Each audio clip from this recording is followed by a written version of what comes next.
estar ahí.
Buenas.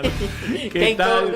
1:13 de la tarde. Hola. Vamos un poquito tarde, pero hubo pase. La verdad que no es que venimos del desierto. No. ¡Hola! Decía Sandra. Que en paz descanse, Sandra. Sandra. ¿Qué tal? Muy buenas tardes. Somos Data Clave. No soy Mauro Federico, que hoy no va a venir, sino que estamos Ivi, Pesky, Nico, Mauro Fulco, quien les habla.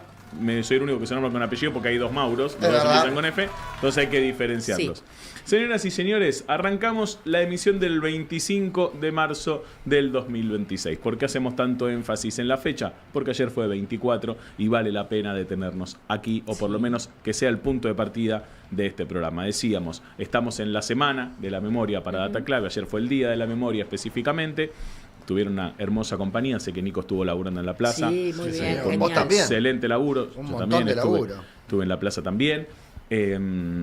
Y hoy vamos a evaluar los coletazos. Hay notas pautadas, quédense del otro lado, hay sorpresas. La verdad es que estamos sobrecargados de info, sobrecargados de sensaciones, de sentimientos, de un montón de cuestiones que nos atraviesan a todos. También Además, de preguntas, ¿eh? Ahora vamos con eso. También está el tema de Adorni, que vamos a desarrollar en algún momento del programa, que acaba de brindar una conferencia de prensa a las 11 de la mañana y permitió 5 preguntas desopilantes. Un estado de ánimo absolutamente soberbio. Sí. Lo vamos a analizar en un ratito. No te vayas nada más. Esto es apenas la venta del programa y ahora sí, bienvenidos Data Claveros a este programa. Nico, contá, hay una dinámica nueva. Al final del programa va a cerrar como siempre el jefe de Bobinete, Sí. nuestro jefe de Bobinete. El nuestro. El nuestro, porque el de hace un ratito estaba en un humor medio soberbio. Bueno, medio... el que viene acá no Sí. es muy distinto. No, Bueno, es verdad. no, pero es nuestro. Pero es nuestro. Nos reta a nosotros. Lo que queremos Sí. porque es nuestro. Es lo que hay. Entonces, es lo que hay, nosotros cada uno tenemos nuestra pregunta, por supuesto, previamente Sí. asignada, que él ya sabe que le vamos a preguntar porque el jefe de Bobinete se maneja así. Sí, claro. Pero incorporamos un elemento nuevo y es la pregunta del público. La Nico, caja de preguntas. Ahí Cuando va. ustedes se bueno. metan directamente, buenas tardes a todos y a todas, cuando se metan a el vivo de Data Clave ahí en YouTube, van a ver que arriba a la derecha tienen la posibilidad de desplegar una caja para hacer una pregunta. Ahí van a poder hacer lo que ustedes quieran preguntarnos, consultarnos, y obviamente va a haber muchas preguntas. Al mejor estilo Adorni elegiremos algunas para poder responder, porque son muchísimas y no, pero al final del programa 2 preguntas por día vamos a estar respondiendo, así que los invitamos a que primero se conecten, pongan me gusta, ya saben que eso nos permite llegar a mucha más gente, que permite que crezca el algoritmo, nos permite llenarnos de dinero también. En A ese él. caso, a mí. A mí no. Sí. No, y obviamente... Si hay algo que no está ocurriendo es eso. No, la verdad que nos permite llegar a cada vez más dispositivos, háganlo, obviamente, y de paso, cañazo, si quieren, entonces despliegan esa caja, nos dejan su pregunta, haremos la selección diaria y se vienen al final del programa las preguntas seleccionadas de ustedes. La caja es ese cuadradito negro, Negro. que dice acá preguntas y respuestas. Sí. Preguntale a la Mesa de Data Clave. mesa de Data Qué Clave, que en este distinto. caso es al Bobinete. Que es Algo distinto a cuando ponen el destacado, viste que ponen Sí, El claro. pago, Plata. el super el chat. pago. El super Ya chat. apareció Super chat. uno en el super chat ahí que está diciendo Politic Art, Ujú. dice, al final Adorni se desloma más que Mauro Federico. Puede ser. Y bueno, Adorni es un deslomado puede por ser. naturaleza. Claro, de hecho, no, es que es insuperable Mirá, como deslomado. Nati Adorni. está escuchándonos en la facultad. Un Dice, hola beso, Nati, Fulco, qué acá grande, escuchándolos bajito, desde la facu. Grande, Acá, Nati. mirá, mientras estudia. Ya hice mi pregunta, dice Valeria Rodríguez, así que bueno, muchas gracias. La a todos. producción que tiene un comité de notables, Sí. que graduados de la Academia Nacional de Periodismo, Ujú. que dirige Félix, y van a elegir la pregunta para el jefe de gabinete. El escribano. Muy bien. Muy bien. El escribano va a elegir las preguntas. Son 2 preguntas que va a seleccionar nuestro comité de notables, que está del otro lado de la pecera. Sí, que es como, viste, el comité con el escribano y el profesor que estaban en... Prato Murphy. Sí, claro. Prato Murphy. Prato Prato Murphy. Murphy. El domingo Feliz para El la domingo. escribano Prato Murphy. Después algunas cosas turbias hubo ahí, me parece. Sí. Pero, Sí. no vamos a gente que no se puede defender, no nos vamos. No, nuestro escribano es incuestionable. Claro. Nuestro escribano es incuestionable, así como nuestro Intachable. jefe de gabinete que contesta lo que se le cantan los bobinetes, pero es nuestro. Señoras y señores, volvemos el tiempo a ayer, a esta misma hora, cuando la Plaza de Mayo y sus alrededores eran un mar de gente. Me gustaría preguntarles a ustedes, Nico estuvo, sé que a todos Y no nos fue atraviesa. solo aquí un mar de gente, ¿eh? No. En todas las capitales de provincia sucedió lo mismo, pero también en poblaciones más pequeñas. Sí, claro. En todo el país hubo mucha más gente que lo habitual para estas fechas, que siempre hay manifestación casi de un elenco estable, ¿no? Sí. Sí. No. Por eso el lunes hacíamos tanto hincapié en preguntarle a la gente de la comunidad, de que son tal vez de pueblos o de ciudades que no suelen estar en el radar de los medios, porque lo tradicional que es Buenos Aires, Córdoba, Sí. Rosario, Mar del Plata, La Plata, si querés. Sí, no ¿Tá? mucho más. Bueno, nosotros que somos Data Clave Federal, le estábamos rompiendo los Claro. bobinetes a la gente el lunes Sí. para que nos dijeran dónde era la concentración en su ciudad, dónde era en su pueblo. Bueno, hoy vamos a hacer el día después. Entonces me gustaría o nos gustaría que vos, que no sos de estas grandes ciudades o que los medios no suelen reflejarlo, nos cuenten cómo fue en tu ciudad, cuánta gente hubo, desde dónde a dónde se marchó. Mar del Plata había Tremendo. Mucha gente. 19 cuadras, 100.000 Muchísimo, personas en Mar del muchísimo, Plata. 100.000 personas Es en Mar del un Plata. montón. Es una Sí, locura. en Rosario también, tengo amigos Mendoza, allá que fue impresionante. Córdoba. Mendoza, Córdoba. Bueno, el centro cívico de Bariloche me dijeron que También. también. 100.000 Bueno, personas estaba en Mar del en Plata, en una Mar del Plata sin turistas ya, ¿eh? Claro, Claro. son marplatenses. Claro, Marplatenses. claro. Y acá, bueno, lo que fue la Plaza de Mayo acá también. fue Acá está, mirá, impresionante. Trelew y Trevelin, Mirá. dice Matilde Sí. Abraham. Bueno, de eso se trata, ustedes Data Claveros Federales. Este es un programa que abre las puertas Sí. del país, nos asomamos a la Argentina tan linda y tan hermosa que tenemos, y ayer más linda y más hermosa que nunca. Así Ahora- que cuéntenos cómo fue, dónde fue, cuántos eran y qué les pasa. Eso es básicamente la consigna de hoy. ¿Puedo responder yo a la consigna también? Quería empezar por ustedes, por mis compañeros de mesa. ¿Cómo fue ayer? ¿Qué hicieron? ¿Cómo los vivieron? ¿Cómo los atravesó Bueno, el 24 de marzo? Fui en subterráneo después de acá. Me Muy tomé bien. el subte. Y la verdad que cuando salí me encontré con una marea de gente que estuve 45 minutos para hacer 1,5 cuadras de la cantidad de gente que había. Y la sensación con la que me fui, me quedé hasta las 6:30, 7 de la tarde más o menos en esa zona, me volví repleto de energía. Pero de energía de la buena.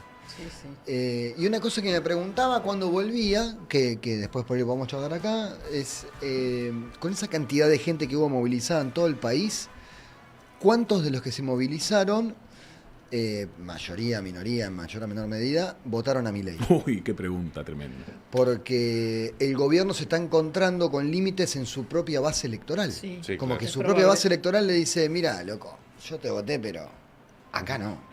Es probable. Exacto, y se lo dio a conocer, me parece, en diferentes movilizaciones, ¿no? En la universidad, en la de las universidades también, y ayer, como este 24 de marzo y estos 50 años número redondo, lo que vi ayer me parece es una especie de renovación, una esperanza ¿Por dónde renovada. te tocó moverte?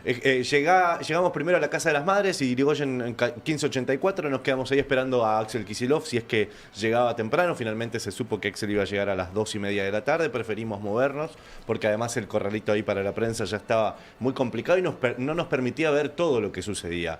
Desde ahí la caminata, con esas olas tempranas, me parece que hay como varias marchas en una al mismo tiempo. Creo que la temprana es más de familias, ¿no? Con chicos, algo más de adyacencias que la propia plaza en sí. Y ahí noté muchas familias, muchos padres y madres con sus hijos, muchos chicos jóvenes de secundario. En uno de los móviles, Mauro, me surgía preguntarle también a los chicos ahí en la previa, ¿qué están aprendiendo el 24 de marzo hoy en las escuelas, no? ¿Y qué te respondían? Bueno, me decían todos en líneas generales que obviamente se les enseña la mirada que de alguna manera ayer estaba presente en la plaza. Memoria, también. verdad, justicia. Verdad, justicia, que obviamente se permiten los debates en algunas instancias, pero que la línea general, por supuesto, representa lo que realmente sucedió y no esto de la historia completa, como nos quisieron contar también desde otro lugar. Me quedo con algunos testimonios que me impactaron, obviamente de familiares de siempre, que están ahí presentes y pidiendo todavía por respuestas para encauzar un poco su vida familiar. Vos lo decías ayer, yo te escuchaba en la previa un móvil, Ivi, también son víctimas los familiares, ¿no? Unas Claro. víctimas a las que dejamos un poco, no de lado, pero sí en el imaginario Sí. o en el presente. No contemplamos las víctimas No. que son también los familiares de desaparecidos. Muchísimo. Y la verdad que me conmovió y me generó esperanzas de cara a lo que puede llegar a venir. Está clarísimo que hay un país que tiene memoria y que por más que nos vendan un documental de 75 minutos con otra mirada completa de la vida, yo creo que ese país no está, que es un país que todavía tiene memoria y la va a seguir teniendo, por suerte. Evita. Para comentar un poquito acerca de las víctimas familiares. Ayer yo comentaba, y lo vamos a tener aquí el viernes, un querido amigo que es integrante de Historias Desobedientes. Espectacular ese colectivo, Es espectacular ese maravilloso, colectivo. porque también ellos son víctimas de, Claro. de sus propios padres, digamos. Son los hijos o parientes o algunos hermanos, también hay y demás, de genocidas, de personas que han estado directamente involucradas en la dictadura y que han decidido romper el lazo de filial, digamos, familiar, para instalarse en un sitio de verdad y de justicia. Eso por un lado, pero además también, cuando hablamos de los 30.000 han tenido hermanos, amigos, demás, por lo tanto esas también son de alguna manera víctimas. A mí me toca un caso bastante cercano, por ejemplo, de una mamá que murió sin asumir que su hijo no iba a volver. Claro. Y siguió durante 30 años planchando su ropa, guardándola en el cajón de la cómoda. Entonces, esa mujer tuvo un calvario durante muchísimos años por no saber el destino de su hijo, y como tantísimos otros también. Pero en relación a lo de ayer, yo ayer no fui finalmente a la plaza porque sentía que no iba a poder manejarme de semejante marea. Yo siempre voy todos los años y me encuentro con amigos y es una celebración maravillosa de abrazos y de encontrarse con pares que, aunque no conozcas, ya sos un par en ese momento por estar en el mismo sitio. Ayer, cuando vi que había muchísima gente, decidí no ir porque físicamente a veces me cuesta un poco manejarme en la calle o con multitudes. Pero lo que sí pude percibir es que nosotros veníamos, o por lo menos yo me venía planteando los meses anteriores, qué iba a pasar con el 50 aniversario, y uno sentía que no había un pulso en la calle, que iba a pasar casi sin pena ni gloria ¿Sabés que tenés razón? una fecha tan particular. Y sin embargo ayer, silenciosamente, como este suelo de la patria sublevada, de todos los rincones empezó a Fue silenciosamente, ¿eh? Se fue construyendo. Sí. Y de hecho hubo diferentes encuentros a lo largo del año que permitieron, por ejemplo, esa bandera de 8 cuadras Sí. que se desplegó, ¿no? Y fue la sorpresa de ver una masividad que, como todos los años, con absoluta armonía, en absoluta paz, de alguna manera en alegría, porque tener esperanza implica cierta alegría, más allá del dolor de la fecha, como siempre, como todos los años, se manifestaron de manera totalmente armoniosa y bella. Pesquito. Dice acá Cristian Galeano, ayer en Mar del 24 cuadras de gente, baile, abrazos, Una juntos locura. todos. Y dice Majo Mosquera, que yo preguntaba al principio, ¿cuánta gente habrá votado a Milei de los que están ahí? Por Sí. eso mayoría, por eso minoría, no lo sé. Dice Majo, yo lo voté, alta decepción, me siento estafada. Y dice, con respecto a la marcha de ayer, fue muy emotivo, con respeto y que nadie ose a decir si esto pasó. Y dice, mi hija fue y lo celebró. Por acá están diciéndonos, también contándonos desde diferentes lugares cómo lo vivieron. Soy una rosarina en Mallorca. Desde el 2000 quiero preguntarles si se enteraron que aquí en España también hubo un repudio a la dictadura. Mucha Sí. gente que se movilizó en Madrid, por supuesto, también, hablando de capitales Sí. de fuera de la Argentina. Arpas estuvo en Santiago del Estero movilizando también. Bueno, mucha gente que estuvo allí. Yo lo voté, decía Majo, lo leo yo Pesqui, perdón. Ayer les conté que soy de Villa Langostura. Me sorprendió la cantidad de gente que fuimos. En San Juan, dice Marcelo, Marcela Méndez. La concepción fue, entiendo que quiso poner la concentración, fue en diferentes lugares, la Plaza 25 de Mayo, el Centro Clandestino de Detención La Marquesita, allí hubo vigilia, y en las plazas de cada departamento alejado del Gran San Juan, nos dice, evidentemente con alta concurrencia, ¿no? También con alta concurrencia dice que lo vivió Arpas Esteban von Hefti, obviamente en Añatuya, también con mucha convocatoria, y Cristian dice, Cristinán dice por acá, empecé a ver el documental, a menos de un minuto lo dejé asco e indignación. Bueno, mucha gente también desde Montevideo mirándonos hoy a la mañana. Y a propósito, para hacer un balance, más allá de nuestras vivencias y nuestras sensaciones, qué mejor que Horacio Pietragala Corti, diputado nacional, ex secretario de Derechos Humanos de la Nación, cuando eso existía, y nieto número 75, nieto recuperado. Horacio, ¿qué tal? Muy, pero muy buenas tardes. Gracias por darnos este tiempito en Data Clave.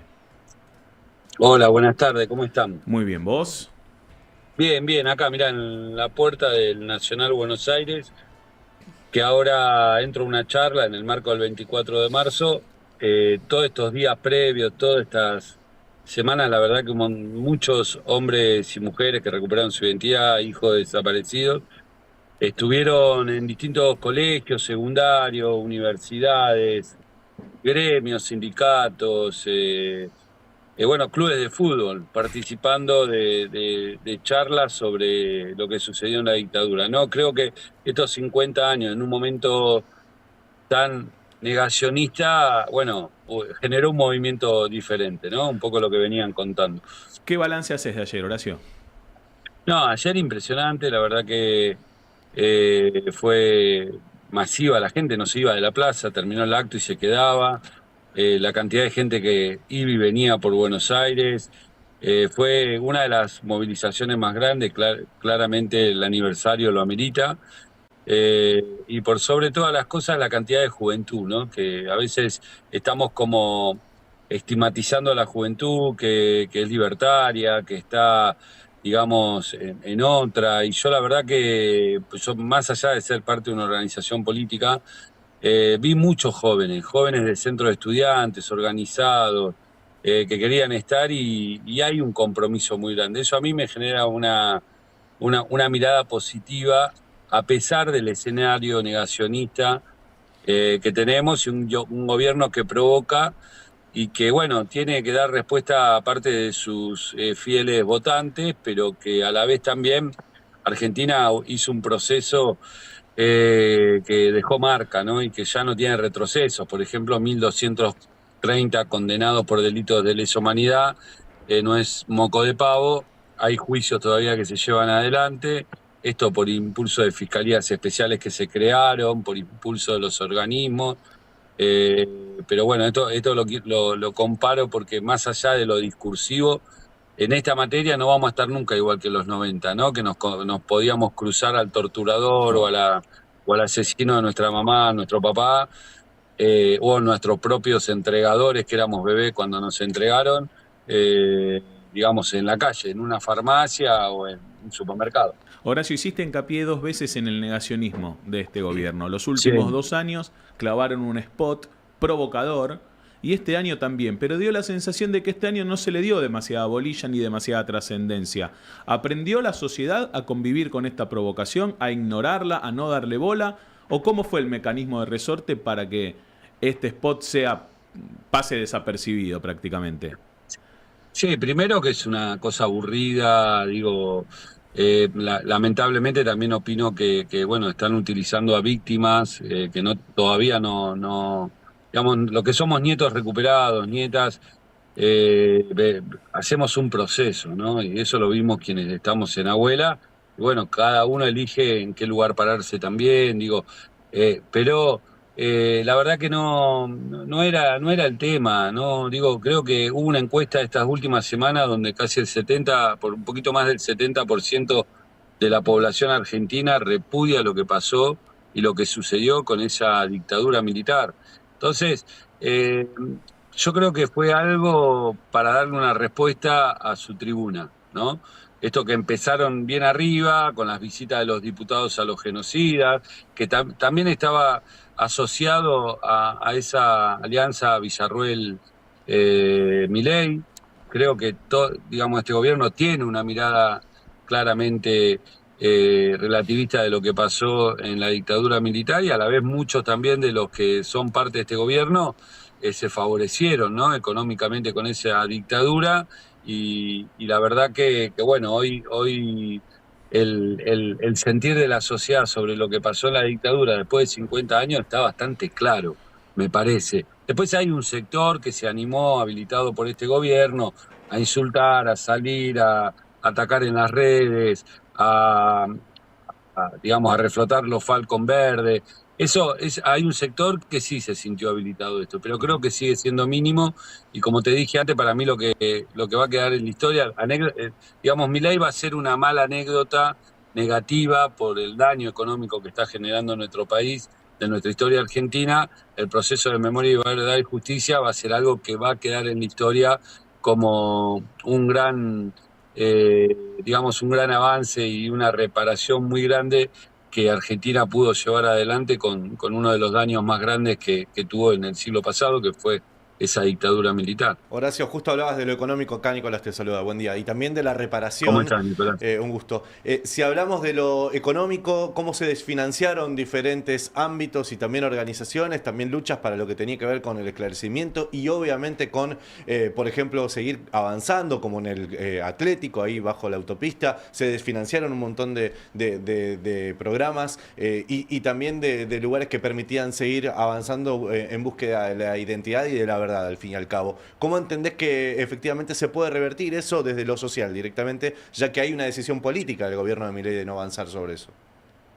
Sí, los organismos de derechos humanos, que también fueron, por ejemplo, Abuelas, que está buscando a hombres y mujeres hoy, está, digamos, constantemente haciendo campañas de donaciones para poder continuar como ONG, como lo hizo en los momentos donde no se había cruzado la política de Estado con los organismos de derechos humanos, que claramente esto tuvo que ver Néstor Kirchner y Cristina Fernández de Kirchner, que abrazó la lucha de esos organismos de derechos humanos y la hizo política pública, y acompañó, digamos, por ejemplo, Abuelas, que ya tenía la experiencia de poder llevar adelante la búsqueda de cada uno de los hombres y mujeres que fueron apropiados de bebé, financió esa búsqueda para agilizar también los tiempos, ¿no? Creo que lo mismo con otras ONG que son querellantes en las causas de lesa humanidad, digamos, porque si es por parte del Estado nada más, que se transforma en algo burocrático, pesado, difícil, la verdad que los resultados serían a largo plazo. Los organismos de derechos humanos creo que pudieron llevar adelante una celeridad también en ese proceso de memoria, verdad y justicia, que después de casi 20 años de impunidad se llevó adelante con la llegada, como dije recién, de Néstor y Cristina.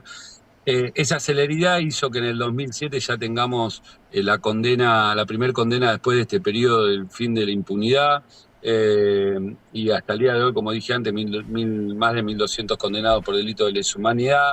Se siguen recuperando restos. También digamos, hay municipios que siguen solidarios con los organismos de derechos humanos, hay provincias que siguen, también como Córdoba, que siguió colaborando con el EA para hacer la restitución de estos cuerpos que se encontraron en La Perla la última semana. Por eso, bueno, hay gremios que colaboran también, sindicatos, organismos internacionales. Por eso vuelvo a lo mismo, ¿no?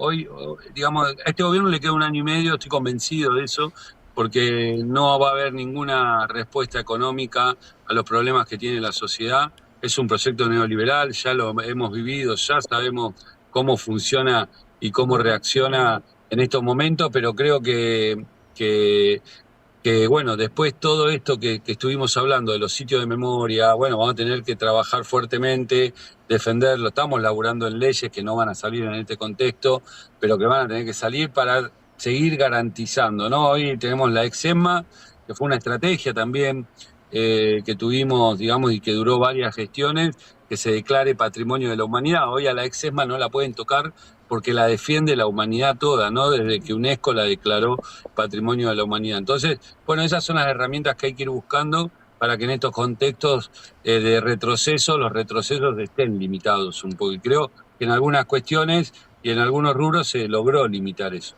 Con respecto precisamente a los retrocesos y los límites, Ibi Cángaro soy yo y te quería hacer la siguiente consulta. Desde que asume este Sí. gobierno, la presión de la llamada familia militar es muy concreta y muy precisa. A los 15 días de haber asumido ya había una carta en La Nación de Cecilia Pando exigiendo las promesas hechas con relación a a un posible indulto o a una domiciliaria para todos los genocidas presos, algo que después a lo largo del 2024 se trabajó y mucho precisamente en estas reuniones entre los diputados libertarios y los asesinos presos. ¿Vos ves posible que antes de que termine este gobierno finalmente, no el indulto porque no sería posible legalmente, pero sí se trabaje en función de que todos vuelvan a su casa, los mayores de 70 años, que son todos? Eh, sí, creo que gran parte de la justicia, digo, fue bastante contemplativa, perdón, con parte de los genocidas. Nosotros cuando tuvimos la experiencia de la Secretaría de Derechos Humanos tuvimos que contratar peritos propios porque veíamos que había miles de estrategias de los genocidas para poder acceder al arresto domiciliario. Yo soy de las personas que si hay una persona que está mal de salud, que tiene algún problema como una enfermedad terminal, como alguna situación compleja y está cumpliendo condena, yo no me opongo a un arresto domiciliario. El tema es que los genocidas, la mayoría inventaron enfermedades también para Olivera, por poder caso. disfrutar. Exactamente, para poder disfrutar de estos casos, ¿no?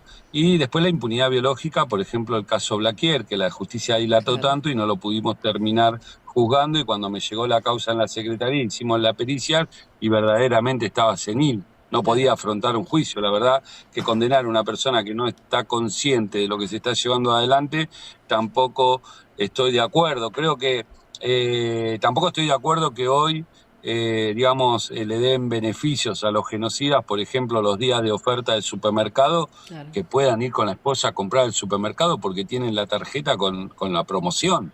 Me parece una locura cuando a la mayor dirigente opositora del país, que venimos denunciando el lawfare, causas armadas que pasó en toda Latinoamérica, le ponen una tobillera y no le dan ningún tipo de beneficio y les ponen restricciones a quién puede entrar a la casa, cuando un genocida que torturó, violó, mató, asesinó, puede hacer hasta fiesta con 100 personas en la casa. La verdad que vemos que la justicia también tiene una mirada sesgada y obvio que no es una justicia que claramente está llevando, digamos, algunos gestos hacia esos sectores, ¿no? Y bueno, y todas las persecuciones al campo nacional, popular, a los que fuimos gobierno. Pero creo que como dije antes, este gobierno no se va a animar a hacer algún anuncio muy fuerte sobre, digamos, algún tipo de impunidad, algún tipo de beneficio, porque, bueno, no son kamikazes, Sí. son inteligentes también quienes asesoran y saben que si el 70% de la población y más repudia lo que pasó en esa dictadura militar, bueno, tan abiertamente, más allá de querer ganar algunos la discusión en el sentido común con estos videos, con algunos gestos que puedan hacer, creo que en el ámbito judicial no lo van a plantear. No lo van a plantear porque tienen todas las de perder, porque dentro del Poder Judicial, más allá del partido judicial, que ya sabemos cómo funciona, como Europea y algunos sectores, también hay muchos que estratégicamente se lavan la cara con los genocidas y otros que lo hacen realmente por compromiso, ¿no? Claro. Horacio, para ir cerrando, sé que estás apurado, que tenés que entrar al colegio a dar la charla. Vas al Nacional Buenos Aires ahora, que es un colegio donde imagino la mayoría de los alumnos está al tanto de lo ocurrido. Yo te llevo a otro escenario, que es un colegio X, que probablemente también te toque, donde haya alumnos que no tienen la más pálida idea que ocurrió entre el 76 y el 83. ¿Cómo te parás vos frente a esos chicos a contarles qué fue lo que ocurrió y qué es lo que está ocurriendo hoy en virtud de aquello?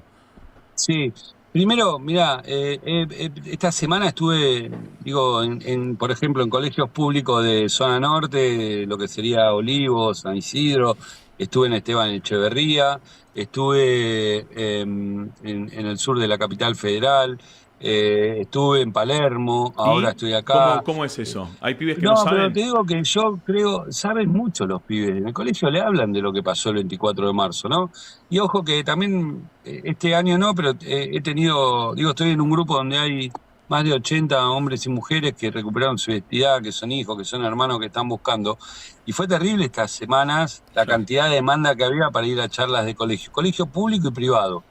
Y yo veo mucho conocimiento con lo que pasó, ¿eh? No es que tengo que explicar qué es Abuelas de Plaza de Mayo. Digo, me preguntan cosas más profundas, pibes de 5º grado preguntándome cómo fue mi relación con los apropiadores, cómo reaccioné, qué significó. Digo, esto en la primaria, ¿no? Después la secundaria ya se vuelve un poco más político, tal vez, ¿no? De entender el contexto, de entender, bueno, cómo se llevó adelante un plan sistemático para toda la región, ¿no? Que fue, obvio, orquestado por Estados Unidos, a partir de la embajada, a partir de una doctrina que se llevó adelante muchos años en toda Latinoamérica. Eh, pero hay discusiones interesantes. Después puede haber algún que otro más en nivel secundario, provocador, tal vez, viste, ¿Sí te bueno, encontrás con sí eso están también? sesgados. Te- Sí, pero son mínimos y son repudiados por los mismos compañeros, ¿viste? No me dejan ni siquiera preguntarles, ¿eh? De verdad te digo. claro. Es como que eso es muy llamativo también, ¿eh? Que los propios compañeros van regulando esos No, exabruptos. le dicen eso, le silban, le dicen, no contestes eso, es una provocación. Pero son mínimos, ¿viste? La verdad que con el tema de lo que pasó, la dictadura, es muy difícil encontrar un ser humano que uno cuando le esté contando que a las mujeres las violaban todos los días, que a los hombres le daban electricidad para que cuenten quién era su compañero. Yo siempre, por ejemplo, cuando voy al secundario, lo pongo, por ejemplo, en la noche de los lápices para que ellos se sientan interpelados Sí. como que eran pibes que tenían su misma edad, ¿no? Y cuando los torturaban era para que digan quién era el otro que participaba, más buchón que eso, más perverso que eso, digamos, de que te saquen información con el dolor, y cuando nos tenemos que proteger. Digo, es muy difícil que después de contar todas esas tragedias y todos esos horrores de la dictadura, no se conmuevan. Digo, yo estoy convencido que esencialmente los humanos somos buenos, ¿no? Después, bueno, absorbemos cosas, injusticias, broncas, realidades. Pero cuando uno se pone a hablar de este tema, la verdad que es muy difícil encontrar personas que no se vuelvan digamos, que sean eh, muy críticos a lo que uno está contando. Trato de no partidizarlo mucho, sí, nobleza obliga, cuento, por ejemplo, que bueno, que Néstor y Cristina fueron los que más llevaron adelante, que yo estuve secuestrado toda mi infancia de bebé, hasta que yo recuperé mi identidad a los 25 años y que los gobiernos no nos buscaban, que era una realidad, ¿no? Las abuelas, las madres estaban solas. Ni el gobierno democrático, digo, ningún gobierno democrático hasta que llegó Néstor nos buscó. Y esto tiene que ver, digo, para que también entiendan por qué uno puede tener una identidad tan fuerte. Digamos, política, ¿no? Sí, Digo, claro. porque uno vio el cambio realmente y los organismos vieron el cambio. Y a veces nos ponen, ¿viste? En esto de que hay peronistas que están buscando una alianza con Villarroel, yéndonos a lo político, es una locura. El peronismo nunca puede tener una alianza con Victoria Villarroel. Y después el peronismo sin kirchnerismo. Y yo te digo la verdad, yo que viví el peronismo de los 90, desde un barrio, desde una realidad donde yo no participaba políticamente, pero los pibes que yo veía que iban a ser pintadas, por ejemplo, en el barrio de Lugano, para unidades básicas peronistas, le pagaban la pintada con cocaína. ¿Entendés? Esa era la política de los 90. Entonces, cuando me hablan del kirchnerismo y que vuelve al peronismo, yo digo, si el peronismo se queda sin el kirchnerismo, volvemos a un peronismo de los 90. Y yo no quiero volver a ese peronismo. Si el kirchnerismo fue lo que le dio esencia a estas nuevas lógicas, y es más, nuestra identidad política como militantes políticos ya está intervenida por la política de derechos humanos, que esto también es algo distinto y único. Antes los organismos de derechos humanos eran los organismos de derechos humanos y la política hacía política. Ahora está todo un poquito mezclado y eso nos hace mejores. Horacio, muchísimas gracias. Te liberamos para ir al colegio, para dar la charla y te agradecemos profundamente este ratito Gracias, que nos gracias a dedicaste ustedes. en una fecha tan importante para este país. No, por favor. Gracias. Memoria, verdad y justicia. No, por favor. Gracias a ustedes. Gracias.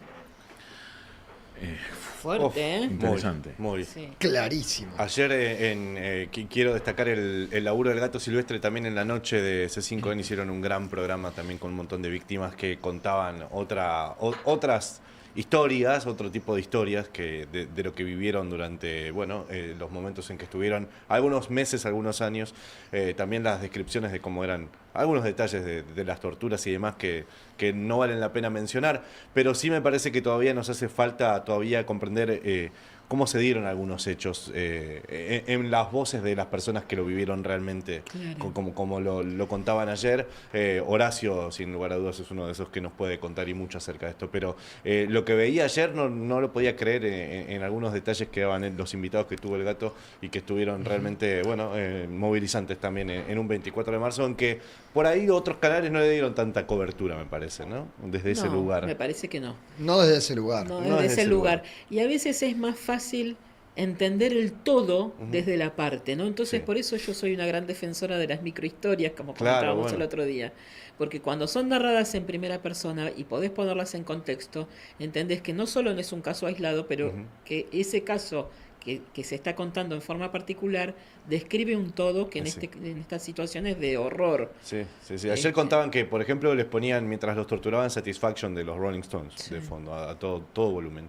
Qué importante es el laburo que hace Horacio en este caso y los 80 que forman parte de ese grupo y otros tantos que dan, como decía Ivy, la microhistoria, que es el relato en primera persona de lo sucedido. Porque es muy fácil desde un teclado o desde el desconocimiento banalizar la cifra de desaparecidos o decir algo habrán hecho, qué sé yo, las mil y una formas de justificar y relativizar y banalizar lo que está haciendo este gobierno y sus partidarios en este momento. ¿Qué es eso? Ahora, qué difícil es o qué difícil sería para esta gente decírselo frente a frente a una víctima. ¿Cómo te paras frente a una persona que te cuenta lo que contaba Horacio? Que estuvo secuestrado de chiquito, que a las mujeres la violaban todos los días, que a los hombres le daban, y a las mujeres también, ¿no? Que les metían picana, y las barbaridades, las atrocidades que se narran Las en el mujeres Nunca en Más. general, además de todo eso, tuvieron un agravante, si se puede entender de esa manera, a la gravedad de la tortura sistemática, que además tuvieron un plus por el hecho de ser mujeres. Sí, claro. Entonces, muchas de ellas fueron violadas, fueron degradadas a condiciones infrahumanas, además de las que parieron en cautiverio. Ujú. Entonces, la condición de mujer encima fue un agravante. Yo tengo un par de amigas directas, tengo el privilegio de tener amigas que han superado esas situaciones y las admiro profundamente por el estoicismo con el que se plantan ante la vida, pero escuchar sus relatos es absolutamente estremecedor. Estremecedor. Por eso, qué difícil sería para esta gente, ¿no? Que intenta banalizarlo, o que dice que no pasó, o que discute hechos, sentarse frente a alguna de estas personas a negarle Sí. lo que han vivido sus Claro. padres, lo que han vivido ellos mismos, lo que han vivido sus hermanos. Argentina, Memoria, Verdad y Justicia. Vamos a retomar el tema en un ratito. Tenemos un invitado previsto para las 2 de la tarde, pero volvemos un ratitito nada más a lo que está pasando en Argentina. También, además de esta semana que nosotros particularmente le dedicamos a la memoria, habló Adorni. Habló Habló Adorni, Adorni. se Llamó- expuso llamó expuso. a una conferencia de Alorni, prensa. como Sí. decía. Alorni. Alorni. El deslomado Sí. llamó a una conferencia de prensa hoy a las 11 de la mañana. Tampoco es casual que la haya llamado hoy, porque que Adorni haya hablado hoy en una conferencia de prensa también en un punto tapa lo que ocurrió ayer. Claro. O es un efecto dominó Sí, en el claro. cual la noticia, lo urgente tapa lo importante. Lo Sí. urgente es que Adorni convocó una conferencia Sí, de claro. prensa. Sí, pero para porque... No, hola Luis, ¿cómo ¿qué te tal, va? Luis? Buenas tardes, habías ¿cómo le va? aparecido. Estábamos hablando del 24 de marzo y no aparecía. No, llegué tarde. Justo hablaban de eso. Sí, Qué pena, sí. me lo perdí. Bueno, en un ratito volvemos, así no, que... pero justo me tengo que ir en un ratito. Pero ¿sabés qué te quería comentar? Va a venir el Ayer jefe... te sí. escuché, Luis, diciendo que cuando Néstor bajó el cuadro Sí. de Videla fue como pegarle a un borracho. Sí. Yo dije eso. No, no dijo eso. ¿Yo dije eso? No dijo eso. Yo, de verdad, para... ¿Dijo para- eso? Nico, yo dije eso. Ahí les pasó el video, pero... No lo pases, no lo pases. pases. Por favor. Yo no recuerdo haber Es dicho como eso, pegarle a pero un borracho. si lo Bueno, dice capaz que Esquivel... estabas borracho vos. porque Perdón, no puede estabas ser. borracho. y dijo que él fue de alguna manera el padre de la democracia a finales de los 80 porque él era el periodista que estaba exponiendo lo que pasaba realmente a finales de los 80. Ah, mira vos. Yo fui uno de los padres de la democracia, Ah, ¿no? ¿sí? Sí. ¿Y la madre Sí, sí. quién? Y bueno, pues después la madre que te parió. No, me pones en un compromiso. Los dueños de la Argentina, Mirá compran vos. ese libro. Pedro. Quería decirles que en un ratito va a venir el jefe de Bobinete a hablar acá a Data Clave. En exclusiva. En exclusiva para Data Clave, así que también ustedes le pueden hacer su pregunta. ¿Me lo repite? Te lo repito. Va a venir el jefe de Bobinete para cerrar el programa y usted que está en su casa o en la universidad o en el trabajo viéndonos y escuchando, puede mandarle su pregunta al jefe de Bobinete. ¿Le puedo preguntar de dónde sacó el dinero para viajar, por ejemplo, a Uruguay? Bueno, me parece una pregunta poco oportuna porque hay millones de temas para hablar Sí, es y cierto. justo querés indagar en ese, Es Nico. cierto. Che, el ¿Cuál que es el estuvo problema? cubriendo hoy en Casa Rosada esta conferencia fue Lauti Maislin, Sí. nuestro compañero del Sí. programa de Doma, nuestro compañero, Sí. doctor Maislin. Sí, porque periodista no le podemos decir. Sí, no, periodista, ¿Cómo no? periodista, compañero Es periodista. Periodista soy yo. colega Lautaro Maislin. Periodista soy Que yo. mostraba cómo llegaban a la conferencia Sí. tío y sobrino, mirá. Ay, a ver. Está con Macadagua de Carnaval, Mario Lugones, Toto, Adorni, Sturzenegger, Bullrich, Monteoliva, Nicho. Santiago. Ahí está, Caputo. y Santiago Caputo, claro. Santiago que... Estaba Meme ahí recién, ¿no? La vice jefa de gabinete. Sí, sí, estaba también ahí. Instalada, se la ve detrás de John. Mirá vos. ¿Quieren que empecemos a repasar alguna de las respuestas? Porque, Pero ¿cómo estaban fue la todos los dinámica? ministros, menos Sí. los que se supone que lo pueden reemplazar a Dorni, ¿no? No estaba Petovelo. Claro. No Se está. sacó después una foto Buen con punto. todos ellos legitimando y diciendo que le hacían el aguante, como para decir que el gobierno lo está bancando, cosa que no dijo en la conferencia. Ahora, si te van a bancar in situ, ¿significa que necesitabas la banca? Y que estás medio enclenque. O Capaz si, fueron- o si no van es que te dejan en bolas también, digo. Es como una doble también, ¿no? Una La dinámica doble fue, llamó, habló de cualquier cosa, Sí. se sortearon 5 preguntas entre 5 colegas. No sabía él, ¿no? A No, quién no le tenía iba. ni idea. Tenía tweets y declaraciones y distintas afirmaciones de los colegas. Justo Sí. de esos 5. Justo de esos 5 Pero que qué le iban a casualidad. preguntar. Casualidad. Che, no tenía ninguno de los 238 empleados que tiene para este tipo de cuestiones trabajando para él. No. No. Pero ustedes sí, ustedes tres, Sí, y ustedes que están nosotros. del otro lado, pará, dale like al programa. Dale Hay muy like, poquitos viejo. likes. Sí, dale. Hay muy Dale. poquitos likes. Hay casi 5.000 personas conectadas. ¿Cuántos Epa. likes tenemos? No llegamos ni a 500. No No. llegamos ni a 500. No, ni a no, 120, 200, o sea, es ni muy un 10%. poquito. No Pensalo lo vamos de esta a manera. permitir. No, claro, nos van a levantar, nos van a sacar del aire. O sea, ya Sí. hay una amenaza velada culpa sobre de ustedes. nosotros. Si le dan like, también comenten la pregunta que le quieren hacer al jefe de Bobinete. Tienen la ¿eh? caja ahí, la caja negra. La caja negra, correctamente. Pero ustedes, decía, ustedes que son realmente muy rompepelotas, Muy y ustedes que están del otro lado, que son muy demandantes, Sí. y que realmente piden las cosas como son, ustedes no le van a dar una clase de ética a Dorni. Ah, no. No. ¿Por qué? No, mirá, lo dice él. Que Ah, soy a ver. yo. Hola a todos. Hola, Hola, yo soy Yo Manuel. soy el Ser Leo. directo con lo que se está hablando estos días. Ah, Así Trabajé arrancó. más de 25 años en el sector privado. sí, en la agencia de autos. Hace 2 años me convocó el presidente, tal como todos saben. Mi patrimonio lo construí ahí, antes de entrar al gobierno. Sí. No tengo nada que esconder. No, ¿qué va? Está ratificado. Estamos poniendo a disposición de Salvo la la justicia pelada. y los organismos de control correspondientes toda la información que necesiten. Y quiero dejar algo en claro. ¿Qué? Ningún otro gobierno sostuvo una vara tan alta como la nuestra. No, nunca. ¿qué va? No, nunca nada. No, Ningún no de la otro galaxia. gobierno bajó el gasto público. La moral como política de Redujo la Estado, cantidad de Rey. cargos o pisó los salarios de los funcionarios tanto como este. Y, pero, Claro. Un ministro Sí, gana no vive casi el la salario. mitad hoy de lo que ganaba un ministro. Bien. Un trabajador también, Y así también están viviendo. Gana la mitad de lo No que digo debería. que sea poco, digo que no somos lo mismo Es que los verdad. que vinieron antes. Está La clarísimo. gente lo sabe. está bien. Y Y no me voy a sentar Entonces- a que nos Y den no se va a clase de sentar. ética los que viven del Estado desde que nacieron. Sentate a Como explicar de Patrick dónde Roberto. sacaron Yo la no, ley. maestro, yo no. Y los empresarios y los periodistas que los ayudaron. con que explique de dónde sacó Parece la que nos turula. Claro, olvidamos sí. que vivimos en un país en el que un secretario de Obras Públicas No, no. revoleaba bolsos Sí, con pero no, plata. habla de Sí. vos, no Y de después otro. fue liberado por No, el pero gobierno. que Todo hable lo de- que que tengo hable de para él, no de decir otros. sobre las denuncias en curso. No tiene nada para decir. De las denuncias en Como hay curso. una investigación judicial en curso, valga la redundancia,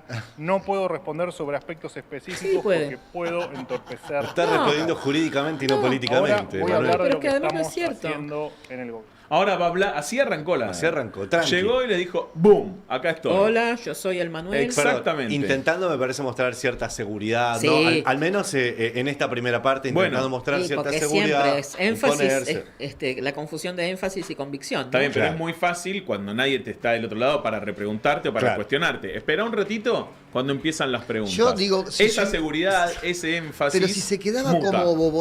como vocero del gobierno, yo creo que zafaba de todo este quilombo, porque estaba más o menos bien en ese rol. No, lo no estaban se fue, esperando no se allá al fondo del Lo camino. estaban esperando. Pero- Estaban comiendo ese plato Estaba que se come comiendo- frío. estaba La venganza se cocinando come por- ¿Viste el fría. que se come frío? La Ese lo estaban venganza. esperando. Lo estaban allá atrás. esperando. Che, de ahí mi patrimonio lo construí antes de entrar al gobierno. Mirá. dice, Pero ¿no? lo describimos acá, su patrimonio antes del gobierno, con su propia Pero declaración. vos mentís. O sea, Disculpame que te lo ¿vos diga sí? así. Y vos también. Yo también. Y vos Y yo también. también. Y yo Todos. también. Vos también. Todos. Todos ¿Por qué? mienten. Porque él declaró lo que tenía que declarar. claro. Ah, ¿Qué? sí. No sé. Ese lo dijo él. Eso Qué dice. sé yo, no sé. No, ¿estás mirá. seguro? A ver, Dale play al 2. No, ¿cómo va a decir eso? a ver cómo te lo desmiento. A ver. Modificaremos la ley de tierras rurales para ¿Ven? levantar las restricciones de venta a Esto extranjeros. es tremendo, escuchen esto. Hoy los empresarios más importantes del mundo miran a la Argentina como, Ok, como una bien. oportunidad histórica de inversión. Bien. Y esas inversiones son obras, trabajo, infraestructura y nuevas economías regionales. Ok, Es decir, escuchen. es calidad de vida, Calidad de crecimiento y prosperidad para todos. Que vengan los empresarios. Algunas de esas inversiones como petróleo, minería o agro se requieren vengan que compren los terrenos grandes para empresarios llevarse de adelante. todas No partes. podemos permitir No podemos que por permitir. un mero No. capricho ideológico No. estas no se realicen. Bueno, No podemos capaz que- permitir que, Ah, los empresarios no necesitamos hacer- compren terrenos, No, grandes pará. cantidades de tierras. dice. No era este el audio que yo tenía Pero acá eso es nomenclado. por culpa nuestra. Eso No. es por culpa de cómo está la ley actualmente, dice. Igual lo que plantea para mí tiene una explicación. Cierra. Si vos querés que un empresario compre tierra, el tipo estaba comprando tierras. Por Dale eso- ejemplo. Por eso, él está dando el ejemplo, Está bien. ¿entendés? Tenés Pasó de razón. tener un Bueno. departamentito en Parque Chacabuco Tenés razón. a un departamentito en Parque Chacabuco, El la casa en el departamentito en country. Parque Chacabuco comprado, en buena parte, con los $60.000 Pará. de una indemnización, Sí. porque él cobró una Llega un indemnización arreglo con la. cuando con lo la echaron de empresa. la agencia de autos. Che, 25, Era vendedor de autos. 25 por eso. años, Llega- igual vendiendo No. autos.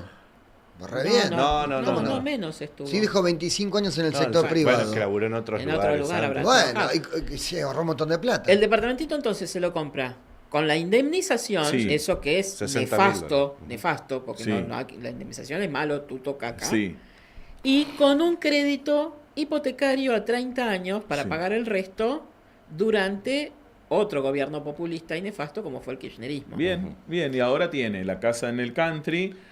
Dicen, veremos si Sí, aparece la la de documentación. Martínez. Y otro préstamo. Hay tiene. otra casa en zona norte. El DERPA de Caballito no sé en qué quedó. Sí, Y otro préstamo también. que le dio una. La mujer señora. que- No, 4. En la primera declaración Mira. jurada tenía un préstamo de $40.000 de su mamá, Silvia. Claro, de su mamá. Ahí Y va, de bueno. una señora de 96 años que posteriormente falleció y entonces en la declaración pasado. jurada siguiente la deuda es con la Obviamente la familia. con la familia, sí, Que con está la en sucesión, sucesión, con la sucesión.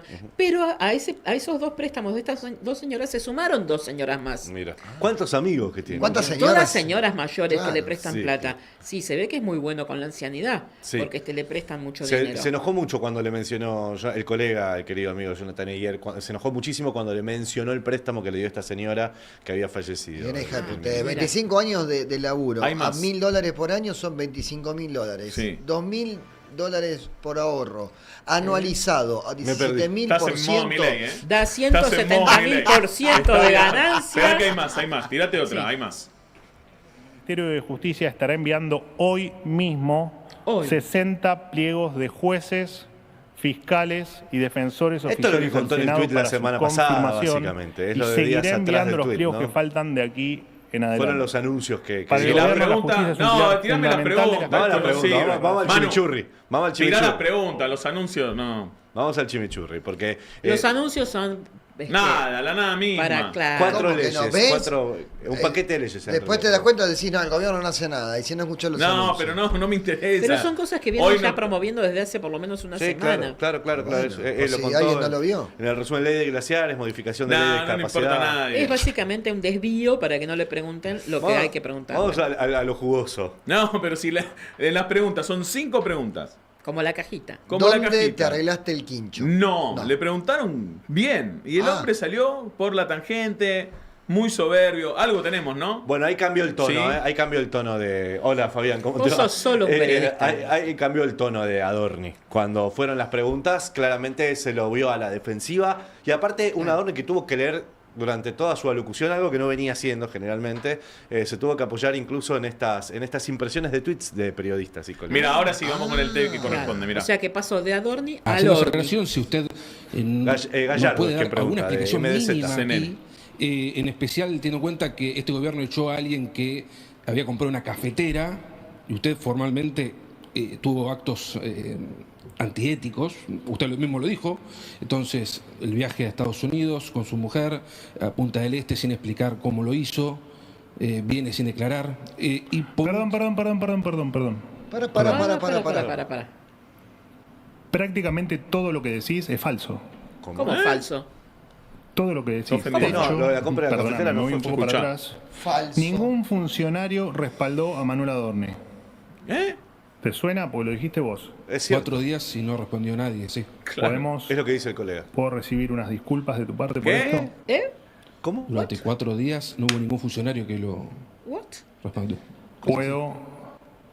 ¿Por qué le ¿Puedo pedirte tus disculpas? ¿Por qué?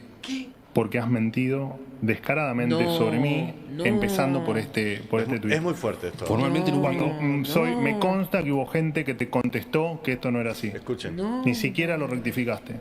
Es que vayamos a los chats, vayamos a las publicaciones, es formalmente que no hubo ningún comentario ¿Qué ese momento. consideras hoy? En ese momento. La nota de ese momento era porque no había ninguna ¿Qué publicación. consideras hoy? claro. ¿Que el gobierno me apoyó, los funcionarios me Después apoyaron sí, o no? Después sí. Pero vayamos, si a usted le parece, porque las preguntas las Me hago gustaría yo. que me pidas disculpas, pero está bien, no me las vas a pedir, así que te lo tomo. Es que no había publicaciones en ese momento, si no lo hubiera puesto. Al otro día sí, hubo de todos juntos. Le habla de Gallardo fuentes. basaba Invertí con la ir a una carga de la fuente prueba seria cuando que tengas tenía que el tiempo. gobierno estaba Ahí está, apoyando. le Lo que pasa es que no vas a fuentes, fuentes serias. Usted no me responde hace 5 meses, no hay problema. Pero no me responde hace 5 meses. Pará. A ver, es como, por ejemplo, Argentina perdió el primer partido del Mundial contra Arabia Saudita. Sí. Entonces termina ese partido, los periodistas que dan la crónica dicen, Argentina acaba de perder partido con Arabia Saudita 2-1. Si la semana que viene contra México, o el partido que viene contra México, Argentina pierde, queda fuera del Mundial. Sí. Yo te transpolo esto para que vos lo Bien, entiendas. Perfecto. Yo soy hincha de Boca. Argentina le ganó a México y no solamente eso, le ganó a Polonia. Es como que Scaloni termina el partido con Polonia y dice, vos me tenés que pedir perdón, porque vos dijiste que íbamos a quedar afuera del Mundial. No, Argentina había perdido partido y si perdía quedaba fuera del Mundial. Claro. Bueno, esto es exactamente Es lo lo mismo. mismo. Los primeros 4 días, silencio estampa.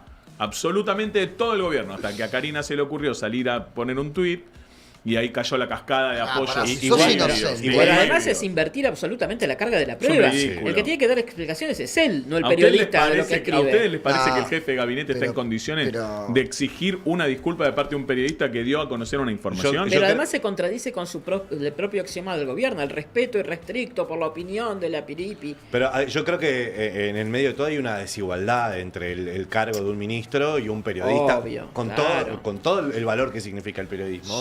Hay una gran desigualdad en que un ministro delante de todo un país te esté pidiendo que le pidas disculpas a una publicación que hiciste. La verdad que me No, pero parece... aparte de una publicación que en ese momento no era falaz, no estaba mintiendo, era una información real.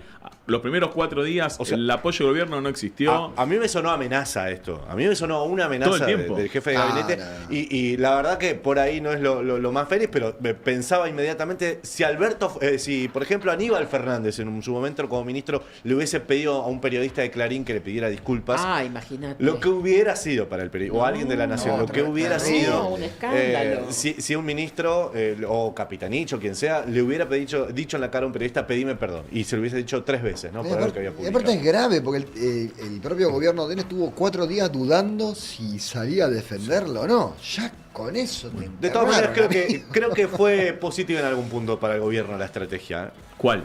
La estrategia de mandar a Adorni a inmolarse y ganar tiempo. Lo que hicieron fue ganar tiempo. Todo quedó reducido a que esto se verá. Ustedes no vieron mi declaración jurada más reciente porque todavía no estoy todavía estoy a tiempo de publicarla. Entonces ahí se va a ver reflejado todo lo que dicen que apareció, que todavía no tengo publicado No, mi pero si la anterior. última. No, si la Casa del Country, por ejemplo. La Casa del es de Country la compró en diciembre la del tendría que haber 2024. publicado el Sí, año pasado. pero la casa de Martínez, las propiedades en Capital Federal, la casa donde dijo que vive actualmente en Caballito. Digo, Bien. hay muchas cosas que, según Adorni, van a aparecer en la nueva Buenísimo, declaración mientras le cierren los números está todo bien, porque Obviamente. sí. Pero además si no es suena contradictorio si el hombre está diciendo que tiene los sueldos pisados y que cobra la mitad de lo que cobraba un ministro en un gobierno anterior. Y que en su paralelo, fortuna la hizo antes de entrar al gobierno. Por lo tanto, todo esto lo tendría que haber declarado en su primera declaración Claro. jurada del Exacto. 2024. Exacto. Omitiendo que las propiedades aún de su mujer debían estar en No, la Y pero bien por eso te balanceado. estoy diciendo, o sea, no tienen ni pies ni cabeza lo que está diciendo. Yo creo que ganó tiempo igual. ¿Ganó tiempo en qué sentido? En que la discusión se va a dilatar un poco más hasta su próxima declaración jurada. Y ahí se va a pilotear más La allá. declaración jurada la tiene que presentar antes del Sí, 31 de marzo. antes del 31 de marzo. Estamos a 25. Él habló de junio. La semana Él pasada, habló- él según habló la de ley, presentar- en marzo. Bueno, tiene la anterior la presentó en prórroga. agosto. Bueno, En por eso la agosto. presenta No cuando tiene quiere. ni pies ni cabeza, pero tiene pelo. Lilia tampoco la presentó. No, o sea claro. que, digo, ahora lo que tiene este tipo es la obligación ética, la moral como política de Estado que se llena la boca, tiene la obligación ética de presentar cuanto antes la declaración jurada, de incluir todas las propiedades. Y esta conferencia que está, y esa también. Ah. Esta conferencia de hoy no es más que un testimonio sellado a fuego que le puede jugar en contra absolutamente. Es la nota con Majul en caliente en la que le dice, nosotros tenemos el mismo estilo de vida, eso le va a jugar en Está contra. bien, pero por ahí, Claro. ese destino por ahí ya está echado para Adorni. Por ahí en el gobierno, y él ya sabe que no tiene destino o futuro en el gobierno. Bueno. Y con esto sí está ganando ese tiempo necesario. Posiblemente. Creo Para ver que- si cae en el olvido de alguna manera. No va a caer en el y que olvido. la presencia de ministros estén acompañándolo, a mí me hace pensar que fue algo orquestado por el gobierno para ganar tiempo, sabiendo que el futuro de Adorni no está en el gobierno. Lo que no va a quedar en el olvido es El ojo en la tormenta, que es el libro del queridísimo colega vamos a mostrar y así. amigo Pablo Vamos a Chile. Corso, que está hoy visitándonos aquí en Data Clave. Hola Pablo, ¿cómo Un estás? aplauso Hola, para Un Pablo. aplauso para Pablo. Gracias, no hace falta. ¿Qué hace, Pablo? ¿Bien? Vamos a mostrar a la camarita. Y Pablo es periodista, además de ser periodista es uno muy bueno. Y estuvo, ¿cuánto tiempo? ¿2 años estuviste con esto? Y sí, fueron un par de años entre la investigación, la escritura, la edición. 2 años investigando minuciosamente, porque la palabra para definir a Pablo es minucioso, entre otras, minuciosamente una historia de vida en particular que es, no sé, es para llevarlo al cine, hacer una película, es... ¿Cómo definirías vos la historia del ojo en la tormenta? Un libro que repasa la vida y obra de Víctor Basterra. Ahora Pablo te va a contar quién es. Pero primero, ¿cómo definirías la vida de Víctor Basterra? Bueno, puede ser un héroe que no quiso ser héroe, un héroe que tuvo que cargar con esa condición de una manera inesperada. Es una persona que era un obrero gráfico, especializado, trabajaba en imprentas. Está especializado en lo que se llama valores bancarios, que era la impresión de distintos billetes, cheques, letras de cambio, etcétera, lo cual era un trabajo muy minucioso y muy especializado. En paralelo era un militante del peronismo, de las Fuerzas Armadas Peronistas, del peronismo de base. Y bueno, esas dos circunstancias hicieron que fuera secuestrado el 10 de agosto del 79 en su casa de Valentina Alsina, en la ESMA, lo llevaron a la ESMA. Y bueno, después de unos meses de cautiverio en Capucha, que era el lugar del casino de oficiales en donde un poco se decidía si los prisioneros vivían o no, alguien lo baja encapuchado al sótano, a lo que después supo que era una oficina común y corriente, y con una pistola en el escritorio le dice, ¿trabajás o te morís? No hay mucha disyuntiva al respecto. No la hubo. Basterra pensó trabajo esclavo, pero también pensó un changüí, una vida extra. Y así fue como se integró, lo integraron a un circuito de falsificación de documentos que funcionaba justamente en el sótano del casino de oficiales, que básicamente eran los prisioneros confeccionando DNI, cédula... Laburo pasaporte. esclavo, básicamente. Sí, trabajo esclavo, tareas esclavas, como había en otros sectores de la ESMA. Por ejemplo, en Pecera, en donde Macera había montado una suerte de redacción paralela con la fantasía de una plataforma de gobierno para una eventual salida democrática, que no salió. Y en el sótano funcionaba esto, al lado de las salas de tortura, al lado donde se torturaba a la gente, oficinas con laboratorios, con sectores de documentación, en los cuales los prisioneros fabricaban documentos que los marinos y los guardias y otros integrantes de las fuerzas utilizaban en los operativos de secuestro para mostrar sus caras, pero con los nombres cambiados. Eran DNIs y pasaportes para salir del país. Sí, ¿Qué más? ¿Qué otros documentos falsificaban? Mira, en general era Porque un juego... vos me decís eso, es un DNI, y un exégeta de la dictadura te puede decir, no, bueno, eran necesarios para fraguar la identidad y llevarse a los prisioneros, vamos a suponer. Sí.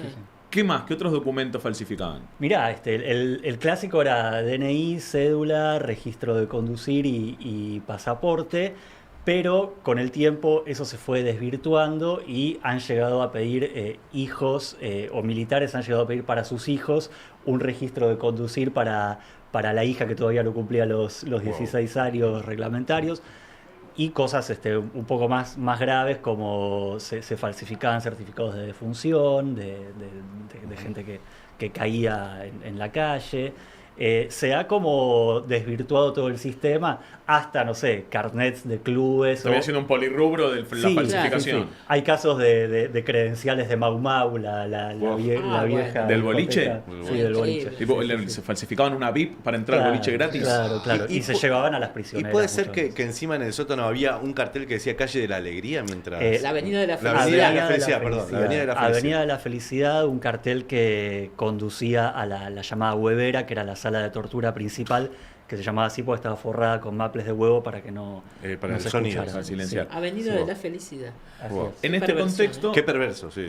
Víctor Basterra, me decís, es el héroe que no quiso ser héroe. ¿Cuál es el acto heroico o uno de los actos heroicos que lo destaca por el resto de los héroes? Bueno, una vez que Basterra de alguna manera se gana la confianza de los marinos, le empiezan a flexibilizar su régimen de detención.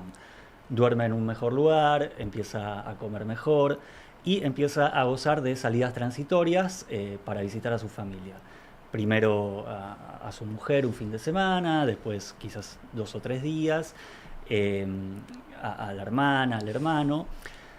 Pero el acto heroico, el acto que un poco define su vida, es que un día, antes de salir para una de estas salidas transitorias, decide guardar algunas fotos, porque como decíamos, él hacía 4 juegos de documentos y 4 copias de fotos, pero en un momento había decidido guardarse 5 copias. Hacer una copia para sí mismo y guardarla en una especie de archivo secreto que tenía en una bandeja de papel fotosensible, que era el único lugar que no le requisaban las guardias a la hora de revisar lo que tenía. Porque el papel era muy caro. Exactamente. Pero ¿a quién le sacaba fotos él? Le sacaba fotos a los marinos, a los guardias, muchas veces vistiéndolos como integrantes de otras fuerzas para que en los operativos no quedara pegada la marina, sino el servicio penitenciario, la policía. Entonces muchas veces él y otros secuestrados los disfrazaban de policías, tenían charreteras, chaquetas, vestimenta de policía, para que quedara como un policía quien hacía el secuestro.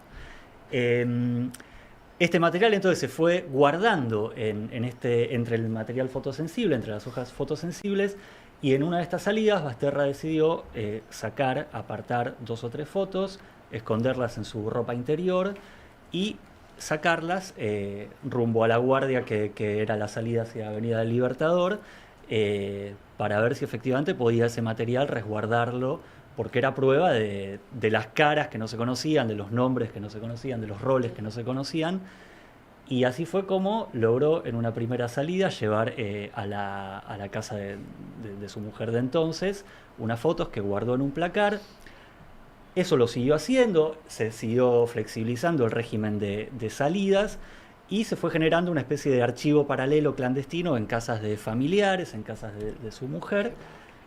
Y cuando Basterra finalmente sobrevivió, a fines del 83, y empezaron a suceder los juicios, etc., Basterra presentó ese material primero como una querella criminal, después en una conferencia de prensa, y después lo más conocido en el juicio a las juntas, donde hay un testimonio muy contundente. ¿Se sabe más o menos cuántas fotos logró resguardar Basterra? Porque también sacaba fotos a los prisioneros. Bueno, él nunca reconoció haber sacado fotos a los prisioneros, pero sí los prisioneros viejos sacaban fotos a los prisioneros nuevos. Yo no tengo la certeza de que Basterra lo haya hecho, no lo descarto. Él nunca Él nunca lo reconoció. No. Dijo, yo saqué las fotos de los marinos, las otras las encontré un día hacia fines del 82 en una bolsa de arpillera que estaba medio abandonada, y vi lo que había y eran negativos, y encontré los negativos de mis propios compañeros, y al final vi mi propio negativo sacado cuando caí al momento del secuestro. Que son esas famosas fotos de Fernando Broski, la foto de los desaparecidos, Exactamente. que finalmente gente que no apareció. Que es la última foto seguro de cada una de esas personas. Me preguntabas por la cantidad de fotos. Bueno, no está del todo claro, pero todo el material ahora está en el CELS, en el Centro de Estudios Legales y Sociales. Yo hice varias visitas al archivo y conté, no fotos, pero entre fotos, negativos, listas, fotocopias, etcétera, 450 objetos, 450 distintos materiales. Fotos puede llegar a haber unas 100, unas 150. Es un montón.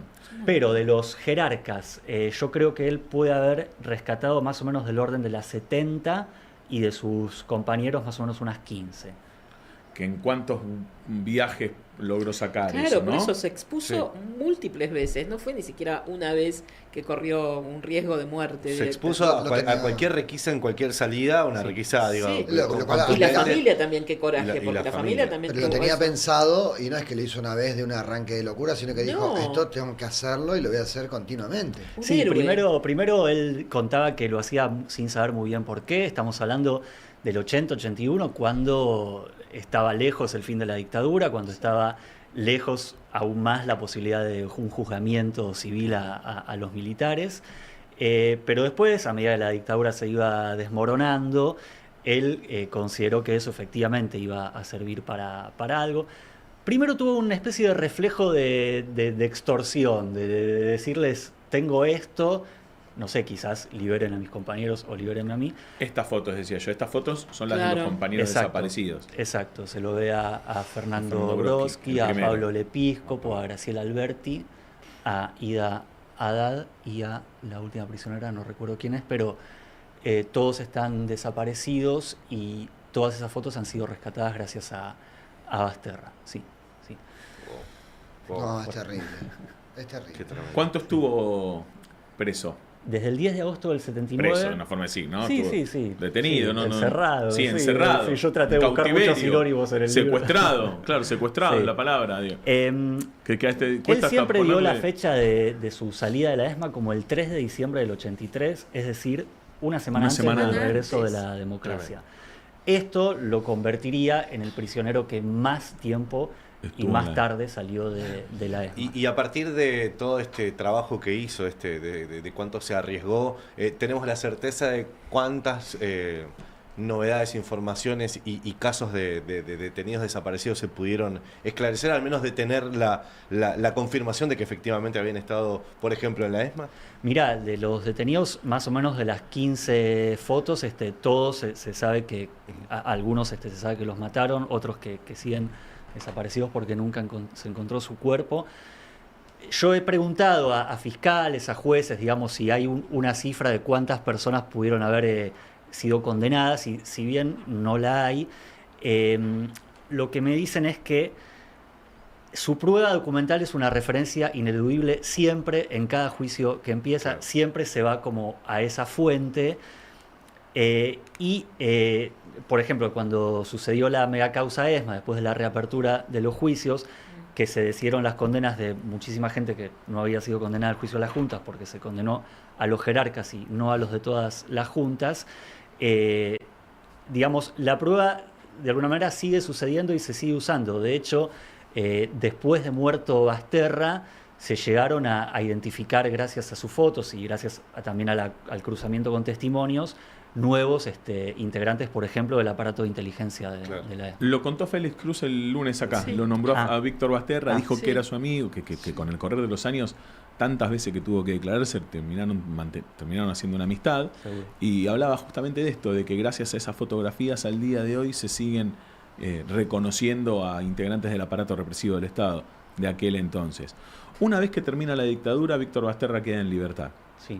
¿Y qué es de su vida? Bueno, es una buena pregunta.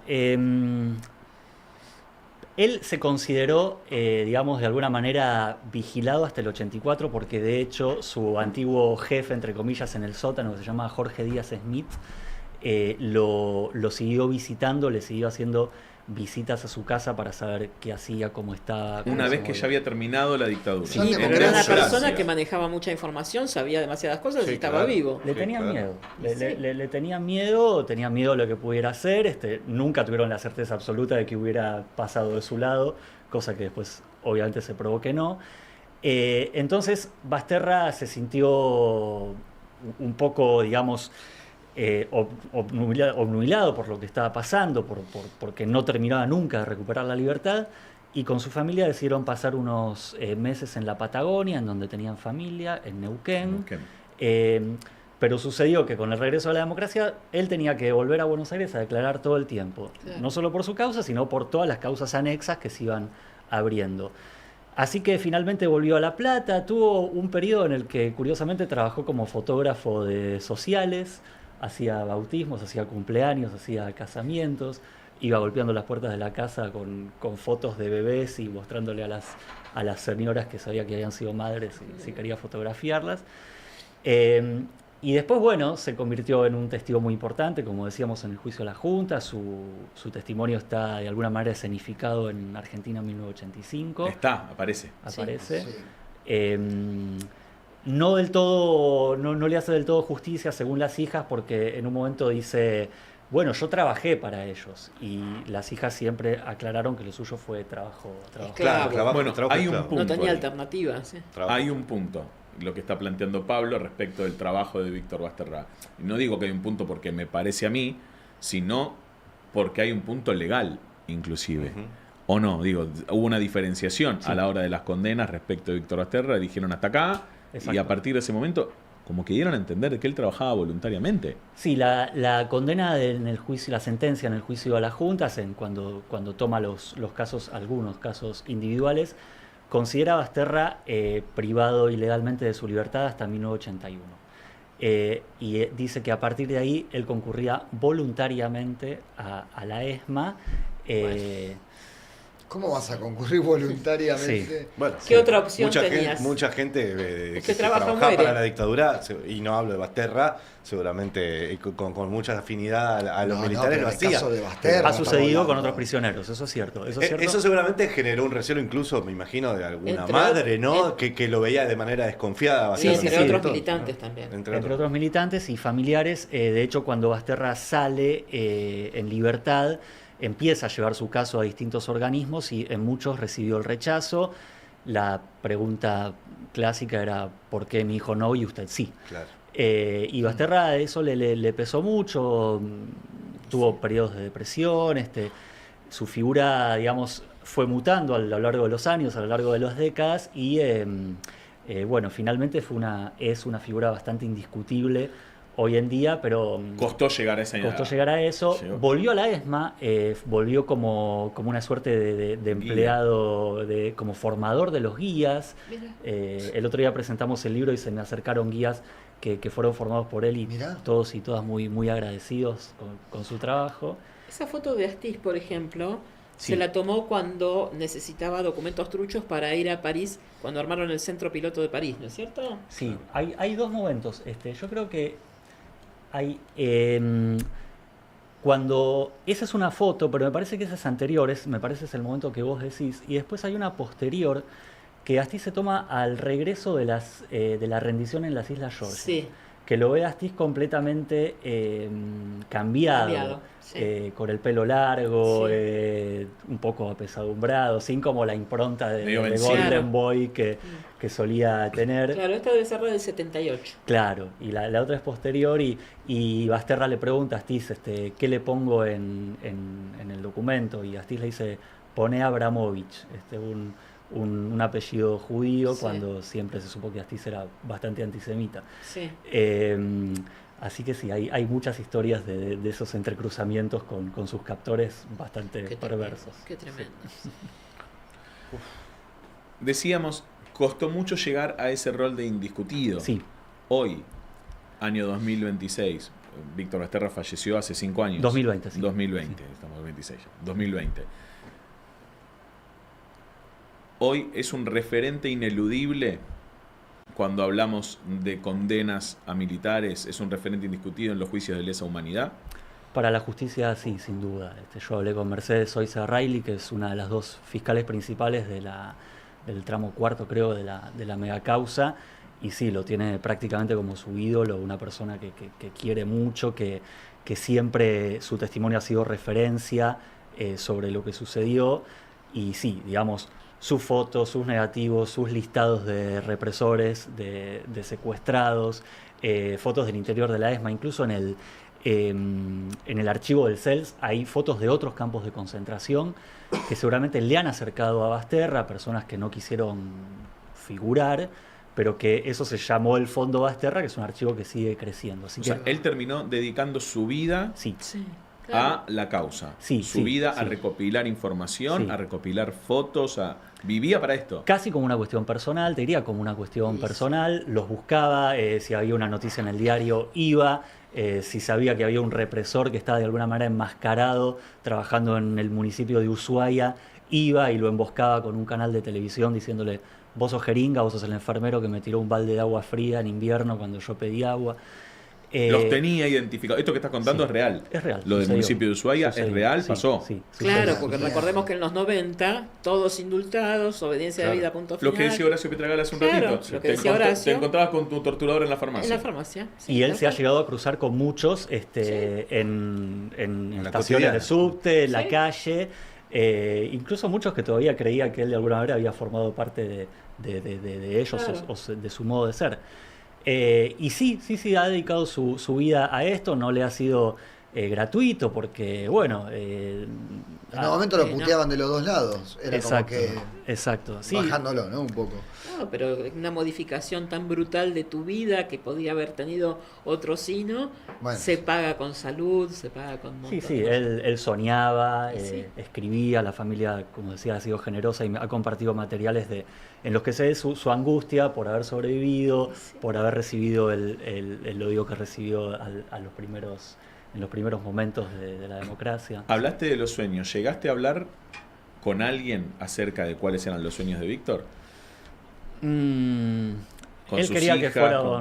quería que fueran cayendo todos. En el último tramo de su vida estaba bastante bajoneado por el macrismo, por la gestión del macrismo, con lo cual yo a lo largo de la escritura del libro hice un ejercicio de pensar cómo hubiera estado hoy con el mileísmo, ¿no? Que exponencialmente es bastante más duro. Se hablaba de capacidad de daño exponencial del macrismo, ¿no? ¿Él es así? Sí, creo, sí, porque, digamos, él, si bien tenía algunas diferencias, defendía en general el proyecto del kirchnerismo, y con el macrismo vio que había un retroceso en distintas áreas, así que su sueño seguramente hubiera sido que volviera un gobierno más afín a sus intereses, a sus ideales. Javier Fonseca dice: era fotógrafo de mi escuela 31, calle 3, 528 de Tolosa.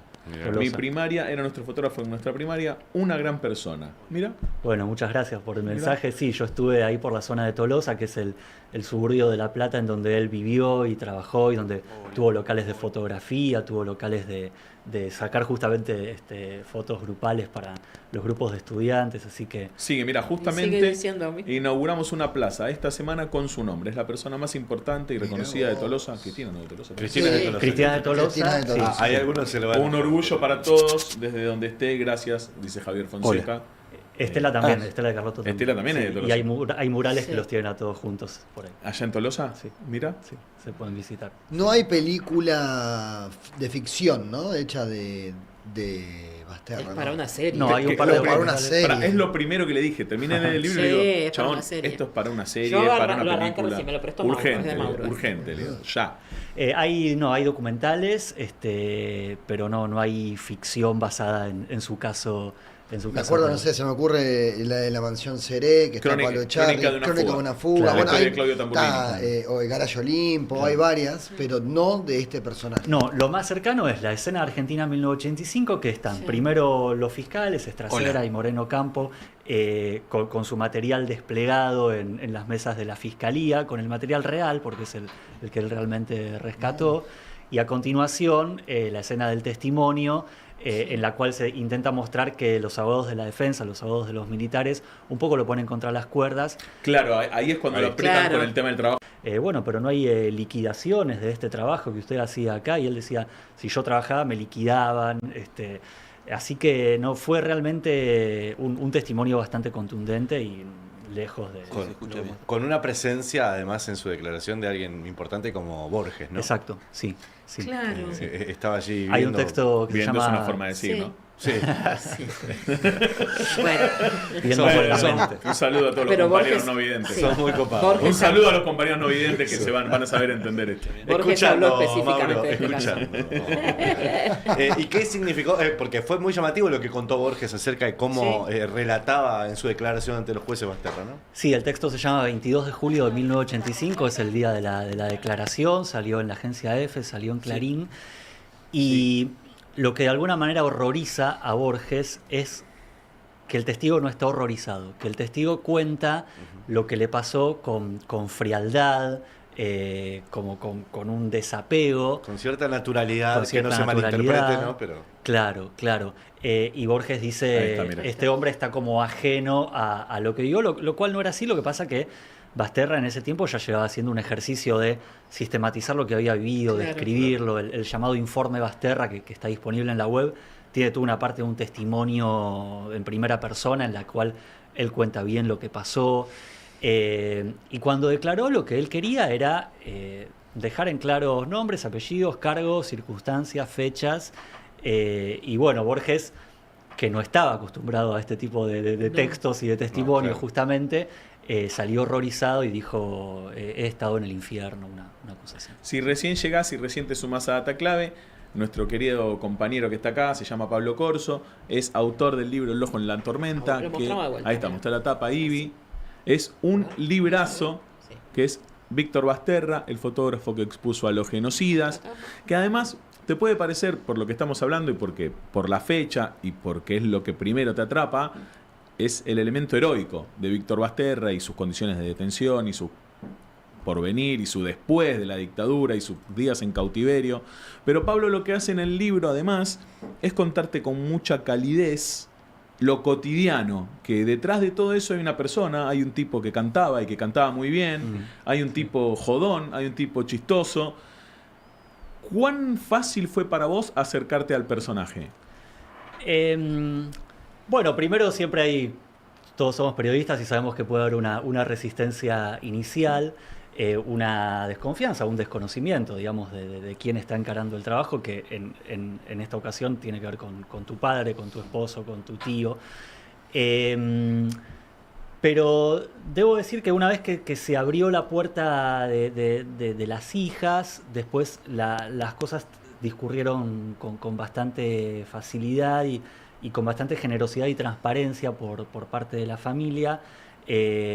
Las hijas me han dicho que han tenido falencias como padre, como cualquier padre las Llegaste a ese punto en el que te contaban las miserias de padre. Sí, digamos, las ausencias. Era un tipo que nunca le resultó fácil ser padre porque él fue padre estando en cautiverio. No, eso es tremendo. Y concibió a su segunda hija en una salida transitoria. Entonces... hay ahí como algo... esa es tremenda. Lo dejan salir un fin de semana de las tantos que salía. Él sale con las fotos en los calzoncillos. Llega a la casa, tiene un fin de semana con su mujer y la deja embarazada. La deja embarazada y recibe unos meses después un mensaje de su mujer diciéndole: pa, estoy embarazada. Y él primero dijo, bueno, está bien. Era obvio que iba a encontrar otra persona en este tiempo. No me digas. Pensaba que era de otro. No, estoy embarazada. Claro. Pobre. No, estoy embarazada de vos. Wow. Y bueno, las fechas coincidían afortunadamente y así fue como se embarazó de su segunda hija, que llamaron Soledad porque Laura se sentía muy sola.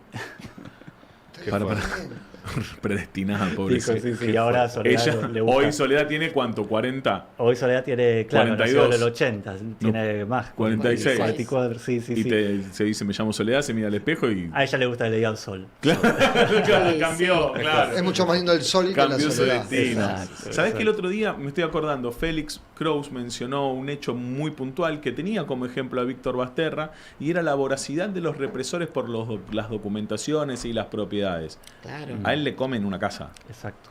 La casa del secuestro. La casa del secuestro. La casa de Valentina Alsina, que es donde vivían, una casa humilde con su mujer y María Eva, que en ese momento tenía 2 meses. Una casa de un obrero gráfico. No estamos hablando de una mansión. No, fíjate lo que es la codicia. En Valentina Alsina, con todo el respeto a Valentina Alsina. Barrio de trabajadores. Barrio de bueno, yo entiendo que durante la tortura le han querido sacar datos también sobre esa casa. La casa estaba a nombre de la madre de Víctor, supongo que porque él ya estaba en la clandestinidad y temía que le quisieran quizás hacer lo que finalmente le hicieron, y con Basterra en cautiverio llevan a Laura, su mujer de entonces, y a la madre de Víctor a una escribanía en donde los fuerzan a la señora a transferir, a firmar una venta fraudulenta de la casa a cambio de una supuesta libertad de Basterra que finalmente nunca llegó, pero la casa fue robada como fue robada en una inmobiliaria dedicada a eso, como tenían los marinos y los militares, tantas otras propiedades. Esa casa todavía está en manos de el heredero de quien la apropió. Yo estuve... Wow. No, para contame esa secuencia. Nunca porque pudieron recuperarla. En el libro, él es muy sutil, entre otras cuestiones que tiene, así como lo ves, muy cuidadoso, muy minucioso, es una persona muy sutil. Y deslizás, que en el libro, deslizás que te quisieron básicamente cagar a palos. Me quisieron boxear.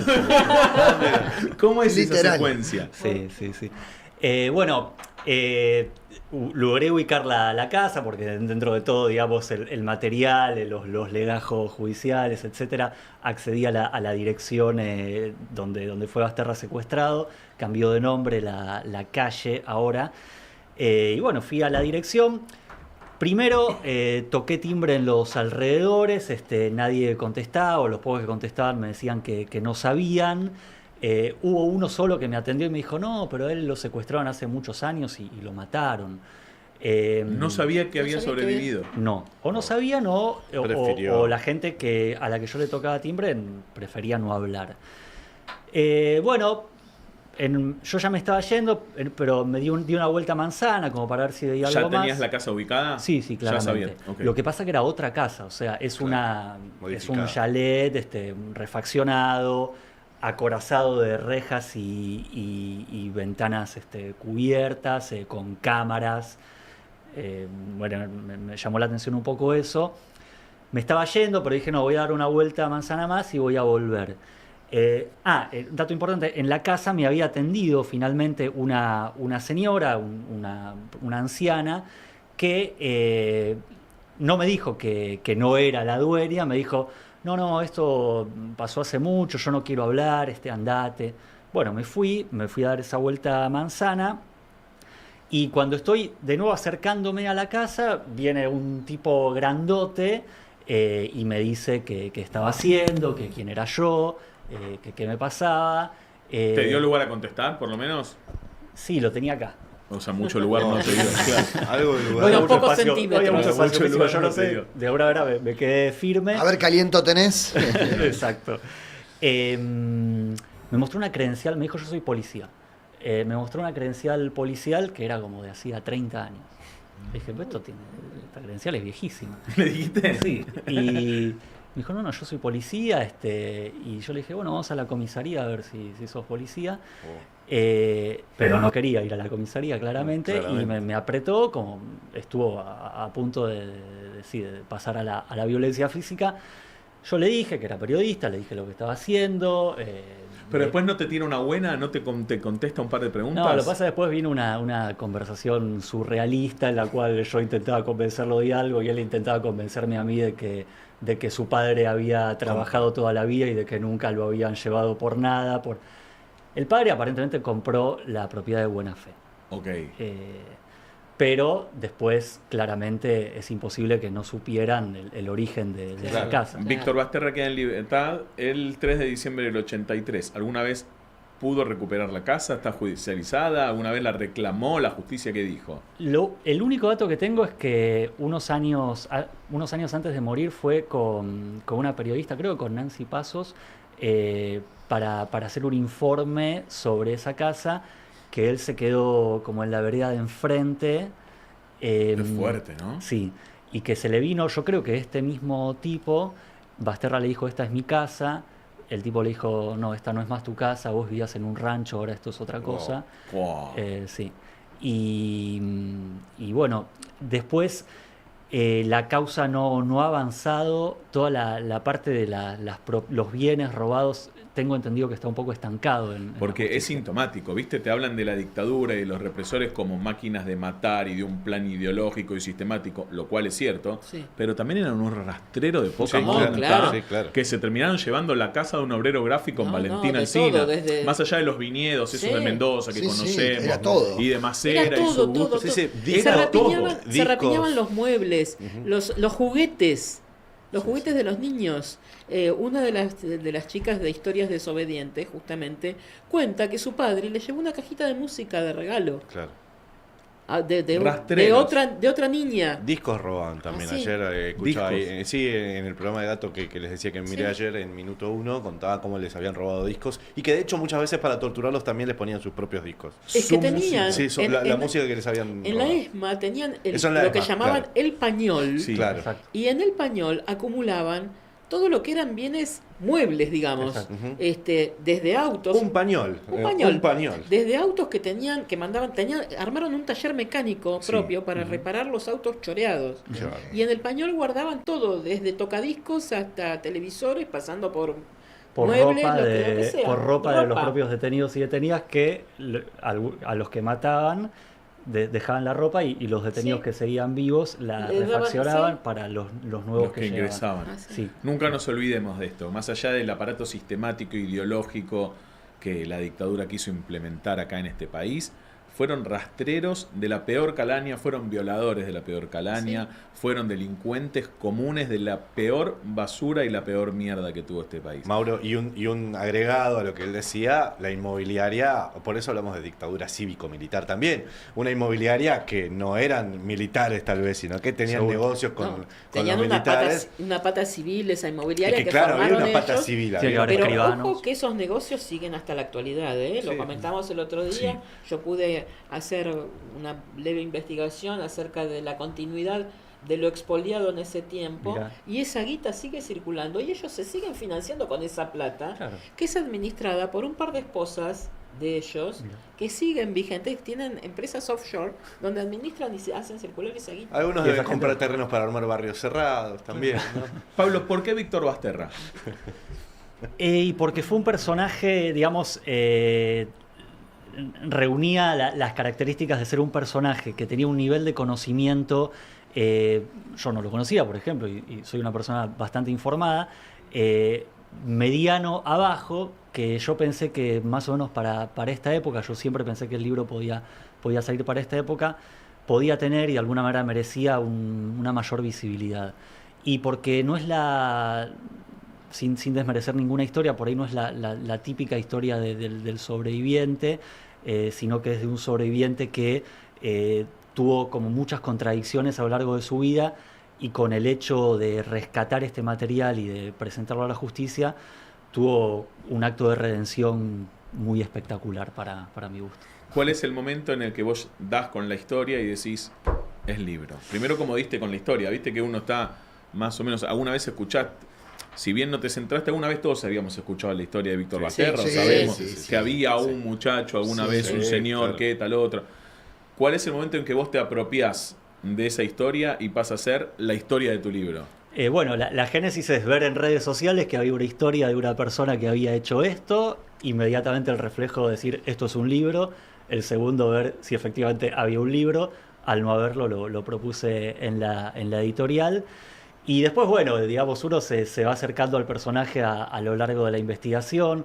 Cuando ve que es una persona muy respetada por casi todos los sobrevivientes o por todos los sobrevivientes con los que yo hablé, cuando nadie me dijo nada malo de él, bueno, por más que uno quiera tener un testimonio más o menos equilibrado, un relato más o menos equilibrado, hay un momento en el que hay una simpatía innegable. Obvio. Y para mí siempre fue el deseo o la fantasía o la pena de decir qué lindo hubiera sido tenerlo enfrente y preguntarle varias cosas que nunca le preguntaron. ¿Sí? Por último, y para ir cerrando, el sábado presentaste el libro en la ex-ESMA. Sí. ¿Con qué te encontraste? Con mucha emoción. Me encontré con familiares, con ex compañeros, con, como les decía, guías que fueron formados por él, con personas que, como ustedes, como nosotros, conocían la historia y querían saber más. Pero fue justamente en la sala Víctor Basterra, que es una sala que se renombró justamente en estos días. Así que, bueno, me acompañó María Eva, la hija, que dio un testimonio muy, muy sentido, muy emocionado. Me encontré con gente que estuvo secuestrada con él, que ahora vive en Suecia, que fue entrevistada para mi libro y que, bueno, un poco por el aniversario vino a Argentina y estuvo en el acto. Lorki Panitze, toda esa gente vino desde Suecia para Lorki Panitze vive acá, pero acá. En Suecia viven Liliana Pellegrino, Daniel Oviedo y otras dos personas que no viajaron, pero todos viajaron. protagonistas del libro. Sí. Son gente que tiene voz real, concreta en el libro. Liliana y Daniel, que viven en Suecia, vinieron y bueno, estuvieron contentos. Y Héctor Piccini, Tata, también que está en el libro y que compartió con él horas en días y semanas en Capucha, también estuvo y también estuvo bastante emocionado. ¿Y vos? Y yo también. Sí, la verdad que... No es fácil que se emocione, Pablo. No es Pero un hombre, también no es un hombre de historia. emoción. Han dicho cosas lindas sobre el libro, sobre mi trabajo, y la verdad que Merecidas. por más que uno sea pudoroso a veces, Sí, es muy pudoroso. no deja de valorarlo. La pregunta más importante es dónde lo conseguimos ahora, en todas las librerías. Sí, debería estar en todas las librerías, en la web de la editorial Marea, en la web. Esta editorial está teniendo un catálogo maravilloso y ha sacado unos libros muy interesantes en este tiempo acerca de la dictadura. Ayer mostramos aquí el de Marcela Bublik, justamente, que tiene que ver con lo que hablaba Pablo Pietragala también, que tiene que ver con la educación de los niños y cómo se le explica a los niños y las nuevas generaciones. Y este libro de Marcela Bublik es precisamente eso, con dibujos y demás. Es el testimonio de abuelas, de nietos y de bisnietos, contando sus historias personales, y participa precisamente la hija de Horacio en ese libro contando su experiencia como bisnieta. Mira. Así que sí. El ojo en la tormenta. El ojo en la tormenta, aparte me parece un titulazo. Gracias. ¿Se te ocurrió a vos Se lo apenas debo. antes de empezarlo, en el momento que lo estabas escribiendo? Después, ¿cuándo le dijiste No, el después, título? muy tarde. Había que buscar un título y había un par de finalistas, pero este se le ocurrió Lo a mi están pareja. ponderando en así el que- chat. Me estás jodiendo. En el chat están comentando que gran Bien, título. Romina. Sí. Gran, titulera. gran Titulera. título. Metió la titulera. Muchas gracias, sí.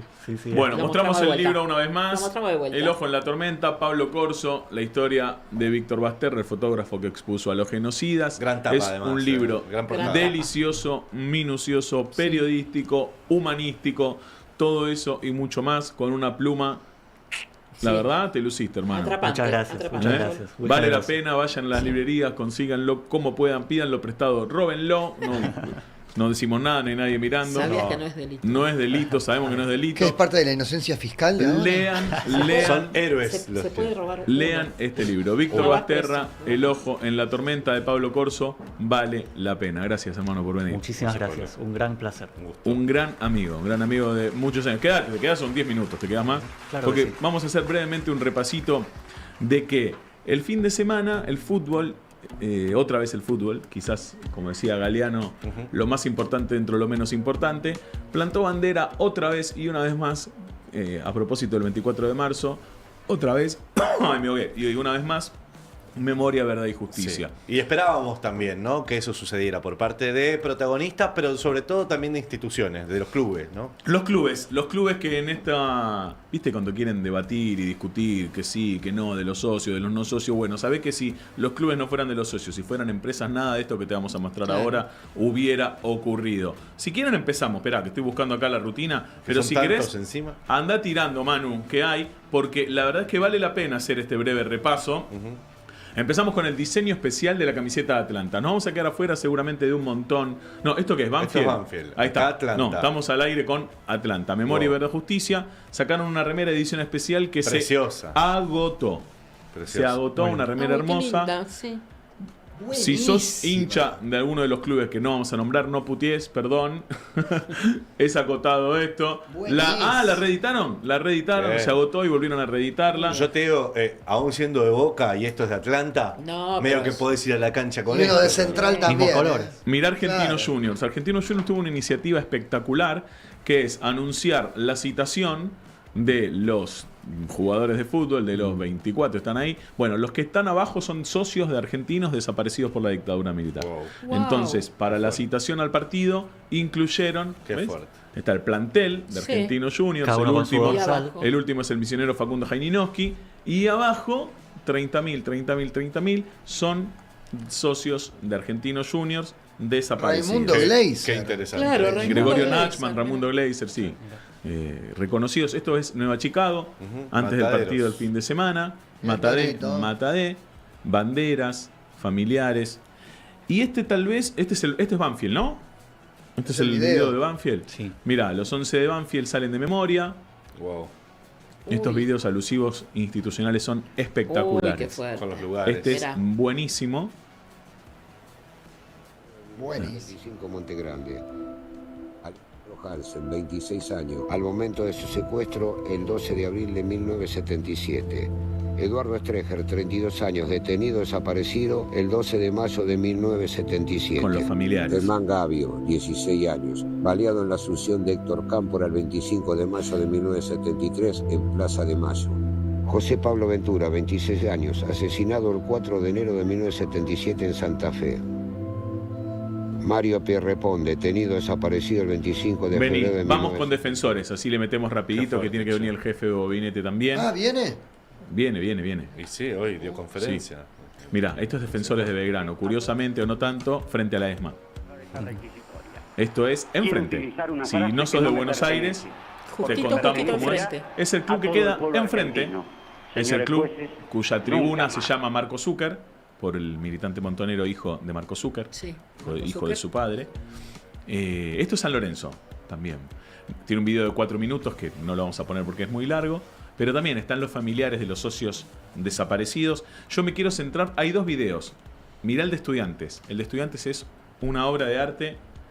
Miralo. No tiene entidad, no está, ni muerto ni vivo, está desaparecido. Palabras de Videla. Sí.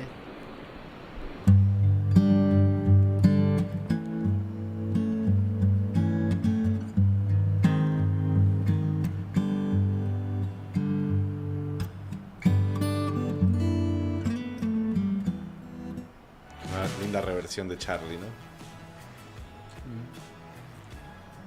Ajedrecista, Estudiante de La Plata, Rodolfo Walsh, Horacio Ungaro, La Noche de los Lápices. Esto es espectacular, este video. Ahí está Pablo Díaz. Sí, sobreviviente. Es tremendo este, ¿viste? Las luces, cómo se van encendiendo. Es espectacular. Wow.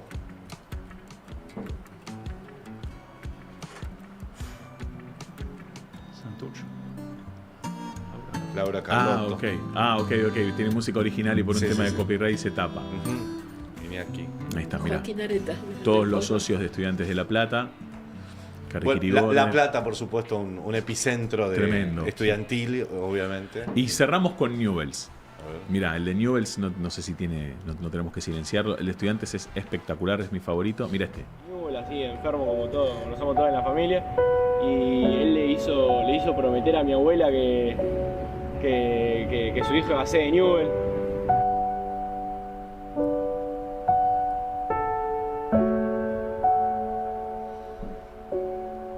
Memoria, por esos leprosos y esas leprosas que nos faltan. Verdad, para que nunca más exista un centro clandestino de detención en nuestra ciudad ni en nuestro país. Justicia para los sobrevivientes, para las familias, para las abuelas y madres de Plaza de Mayo. Desde la década del 70, cuando nuestra sede fue lugar de encuentro para familiares de detenidos, hasta hoy, con nuestras banderas en alto, seguimos sosteniendo el mismo compromiso. Ni complicidad ni olvido, ni silencio ni perdón. Desde Newell's gritamos bien fuerte, nunca más. Oh, qué bien. Bueno, el Bien. fútbol otra vez. Tremendo. Y quedaron afuera un montón. Prácticamente todos los clubes pusieron un tuit. Yo, me tomé el atrevimiento de elegir unos por sobre otros, inclusive desde el corazón o desde la estética. El de Estudiantes me pareció espectacular. Hermoso, innovador. Mal. Disculpas a quienes no incluimos, pero realmente Podemos hacerlo en los próximos días. creo que todos los clubes hicieron alguna Sí. actividad alusiva. Bueno, en San Lorenzo el sábado por la noche se entregó en el gimnasio Pando, que es donde juega el futsal, se entregó a los familiares un reconocimiento. Banfield creo que fue el primero que le dio los carnet a los socios. En Ferro hubo una movida muy buena, la gente iba con sus camisetas y podían estamparle el pañuelo Sí, de las madres. eso lo Eso vi. fue en Ferro antes del partido contra los Andes, creo que jugó Ferro, perdió 2-0. El fútbol siempre es un lugar donde se ejerce la memoria. Siempre lo es. Y esta vez no es la excepción. A 50 años de golpe militar, no lo es, no lo fue. Nos quedamos con el de Newell's al final porque sintetiza memoria, verdad y justicia, ni complicidad, ni olvido, ni perdón. Básicamente las premisas que defendemos y que venimos mostrando a lo largo de esta semana. ¿Hacemos jefe Bobinete o no? Sí, porque la memoria también lleva alegría. ¿Hacemos o no hacemos? Bueno, Yo estaba estirando. Ahí está, sí, como hacemos, ustedes hacemos. prefieran. Buenas tardes. Hola, Qué ¿qué lindo tal? que ¿Cómo haya le va? convocado ¿Bien? esta Estoy conferencia. aquí para mi habitual conferencia de prensa, que espero que no sea la última. ¿Qué pasó que no está la bandera de fondo? No, hemos cambiado un poco la Claro. estética porque no estamos ¿Cambió la muy- locación?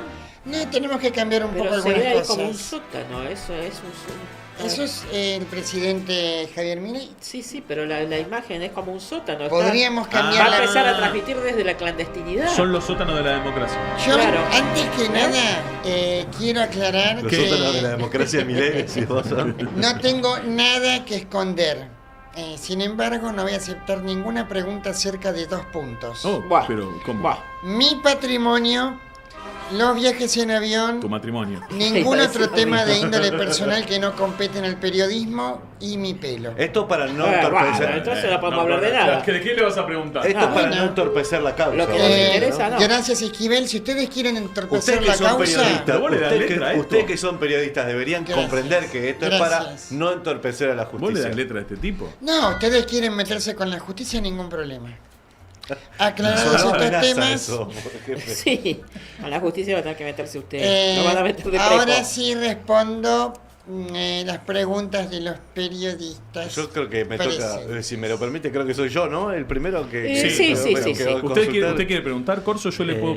Es que me dejó sin tema porque no se puede preguntar de nada. Es una Bueno, falsa otro más que tiene ganas de traer problemas con la justicia. No, no te sometas, señor no te sometas. Corso. No hay ningún problema. ¿eh? Va, Nico. Señor jefe de Bobinete acá, Nicolás Ezequiel para Carnaval. En principio quiero decir que no acepto estos términos que está planteando, si bien Claro. los comprendo de alguna manera, pero quiero preguntarle qué puede decir sobre las propiedades que usted tiene sin declarar, que creo que son varias. Bueno, ¿cómo es su nombre, Esquivel? Esquivel Nicolás. Bueno, la pregunta me parece una falta de respeto. ¿Por qué? Acabo de decir que no voy a responder temas personales. O sea, usted no entiende lo que le digo. No, le hablo con el corazón y me responde con la guita usted, pero de Mire, alguna manera. si se sigue portando mal, lo voy a mandar a dirección y le van a dar 3 chirlos en la cola. ¿Qué dice? Y también le pido que se ponga de rodillas y me pida perdón. No, pará. No le voy a pedir. En perdón. realidad, porque no me está faltando el respeto a mí, sino al país. Así que por favor, de Ah, rodillas. él es el país. ¿Cómo De rodillas. No, y pará un poco. pídame perdón. Pero Jefe, se está espere un yendo poquito, muy por Y al- si no No, quiere, no, se no. puede retirar entonces. Next. No, pero lo Siguiente echó. pregunta. Lo quiso poner de rodillas y lo echó. No, Siguiente no, pregunta, no. por favor. Vas No vos, tengo sí. nada. Qué Voy yo. fuerte, A ¿no? ver acá, Ivy Qué Cángaro, fuerte. para data clave. Hola, sí, señor ya sé jefe. quién sos. Bueno, me tiene chequeada, muy bien. Bueno, le quería preguntar, señor jefe de gabinete, sobre el famoso vuelo con su esposa a Punta del Este. Quiero saber si volvería a hacer un viaje así. Bueno, le agradezco la pregunta y sí, claro, sí tengo el dinero para pagarlo, ¿no? Porque es muy lindo Punta del Este, la playita, la tranquilidad. Mire, un pasaje en avión se lo puede pagar cualquiera. No, Yo no. avión Bueno, privado a Punta del Este. Casi pero- cualquiera, yo puedo. Ahora bien, si usted quiere ser parte de la operación que está montando el kirchnerismo en contra del gobierno, allá usted. Yo no tengo nada que ver con eso, no tengo nada que esconder y no puedo dar cuenta de la obsesión que tienen ustedes conmigo y con el con gobierno. su dinero. Así que, siguiente pregunta. Para cerrar, vi que lo acompañaron varios ministros, Bobinete, pero de todas maneras da la sensación de que usted se está quedando solo. ¿Qué tiene para decir al respecto? Bueno, de mi vida personal dije que no voy a hablar. No, O sea, ¿quién sos? ¿Fabián Walman? no, ¿Vos? Mauro Fulco, Mauro Fulco. Bueno, o sos el Colorado de hierro. No, sé. Mauro Fulco. Mauro Fulco. ¿Por qué tengo que explicarles a ustedes algo que es privado? No, no es privado. Yo con mi plata hago lo que quiero. Me compro el peluquín que quiero, Sí, me claro, subo sí. al avión Sí, que eso ya quiero lo hizo. Todo y eso lo mis hizo. decisiones de gasto son las que se me cantan. Si a ustedes que se robaron un PBI quién? no les gusta mi no respuesta, nada. pueden ganar las elecciones y hacer lo que se les ocurre con el dinero de los impuestos de los argentinos. Mientras tanto, Chiva Calenchu, qué linda respuesta. el que manda soy yo. Mira. Y ahora, si me permite, me tengo que felicitar por esta impecable conferencia de prensa que acabo de hacer. Usted se felicita. usted. Felicitaciones, Se jefe de autofelicita. Bobinete. Qué buenas preguntas. Muchas No, gracias. Dios Las mío. respuestas fueron mejores todavía. Faltaba más. Sos muy capo, Bobinete. No, capo sos vos. Gracias. Más capo. Bueno, eso es todo. Vergonzoso. Nos tenemos que ir. Son las 3 de la tarde. Muchas gracias. Estamos pasados, son las 3:01, pero antes de las dos preguntas de la cajita de preguntas, vamos a hacer una sola y es ¿cuánto pelo te implantaste? Pregunta la gente. ¿Qué carajo te perdón? Ahí está, señoras y señores. 15:01, estamos pasados, data clave de 1 a 3, todos los mediodías con ustedes, hoy con la nota de Horacio Pietragala-Corti, muy buena nota, y una nota con Pablo Corso también, que todavía está aquí sentado. Nosotros nos despedimos hasta mañana, así será, data clave, gracias.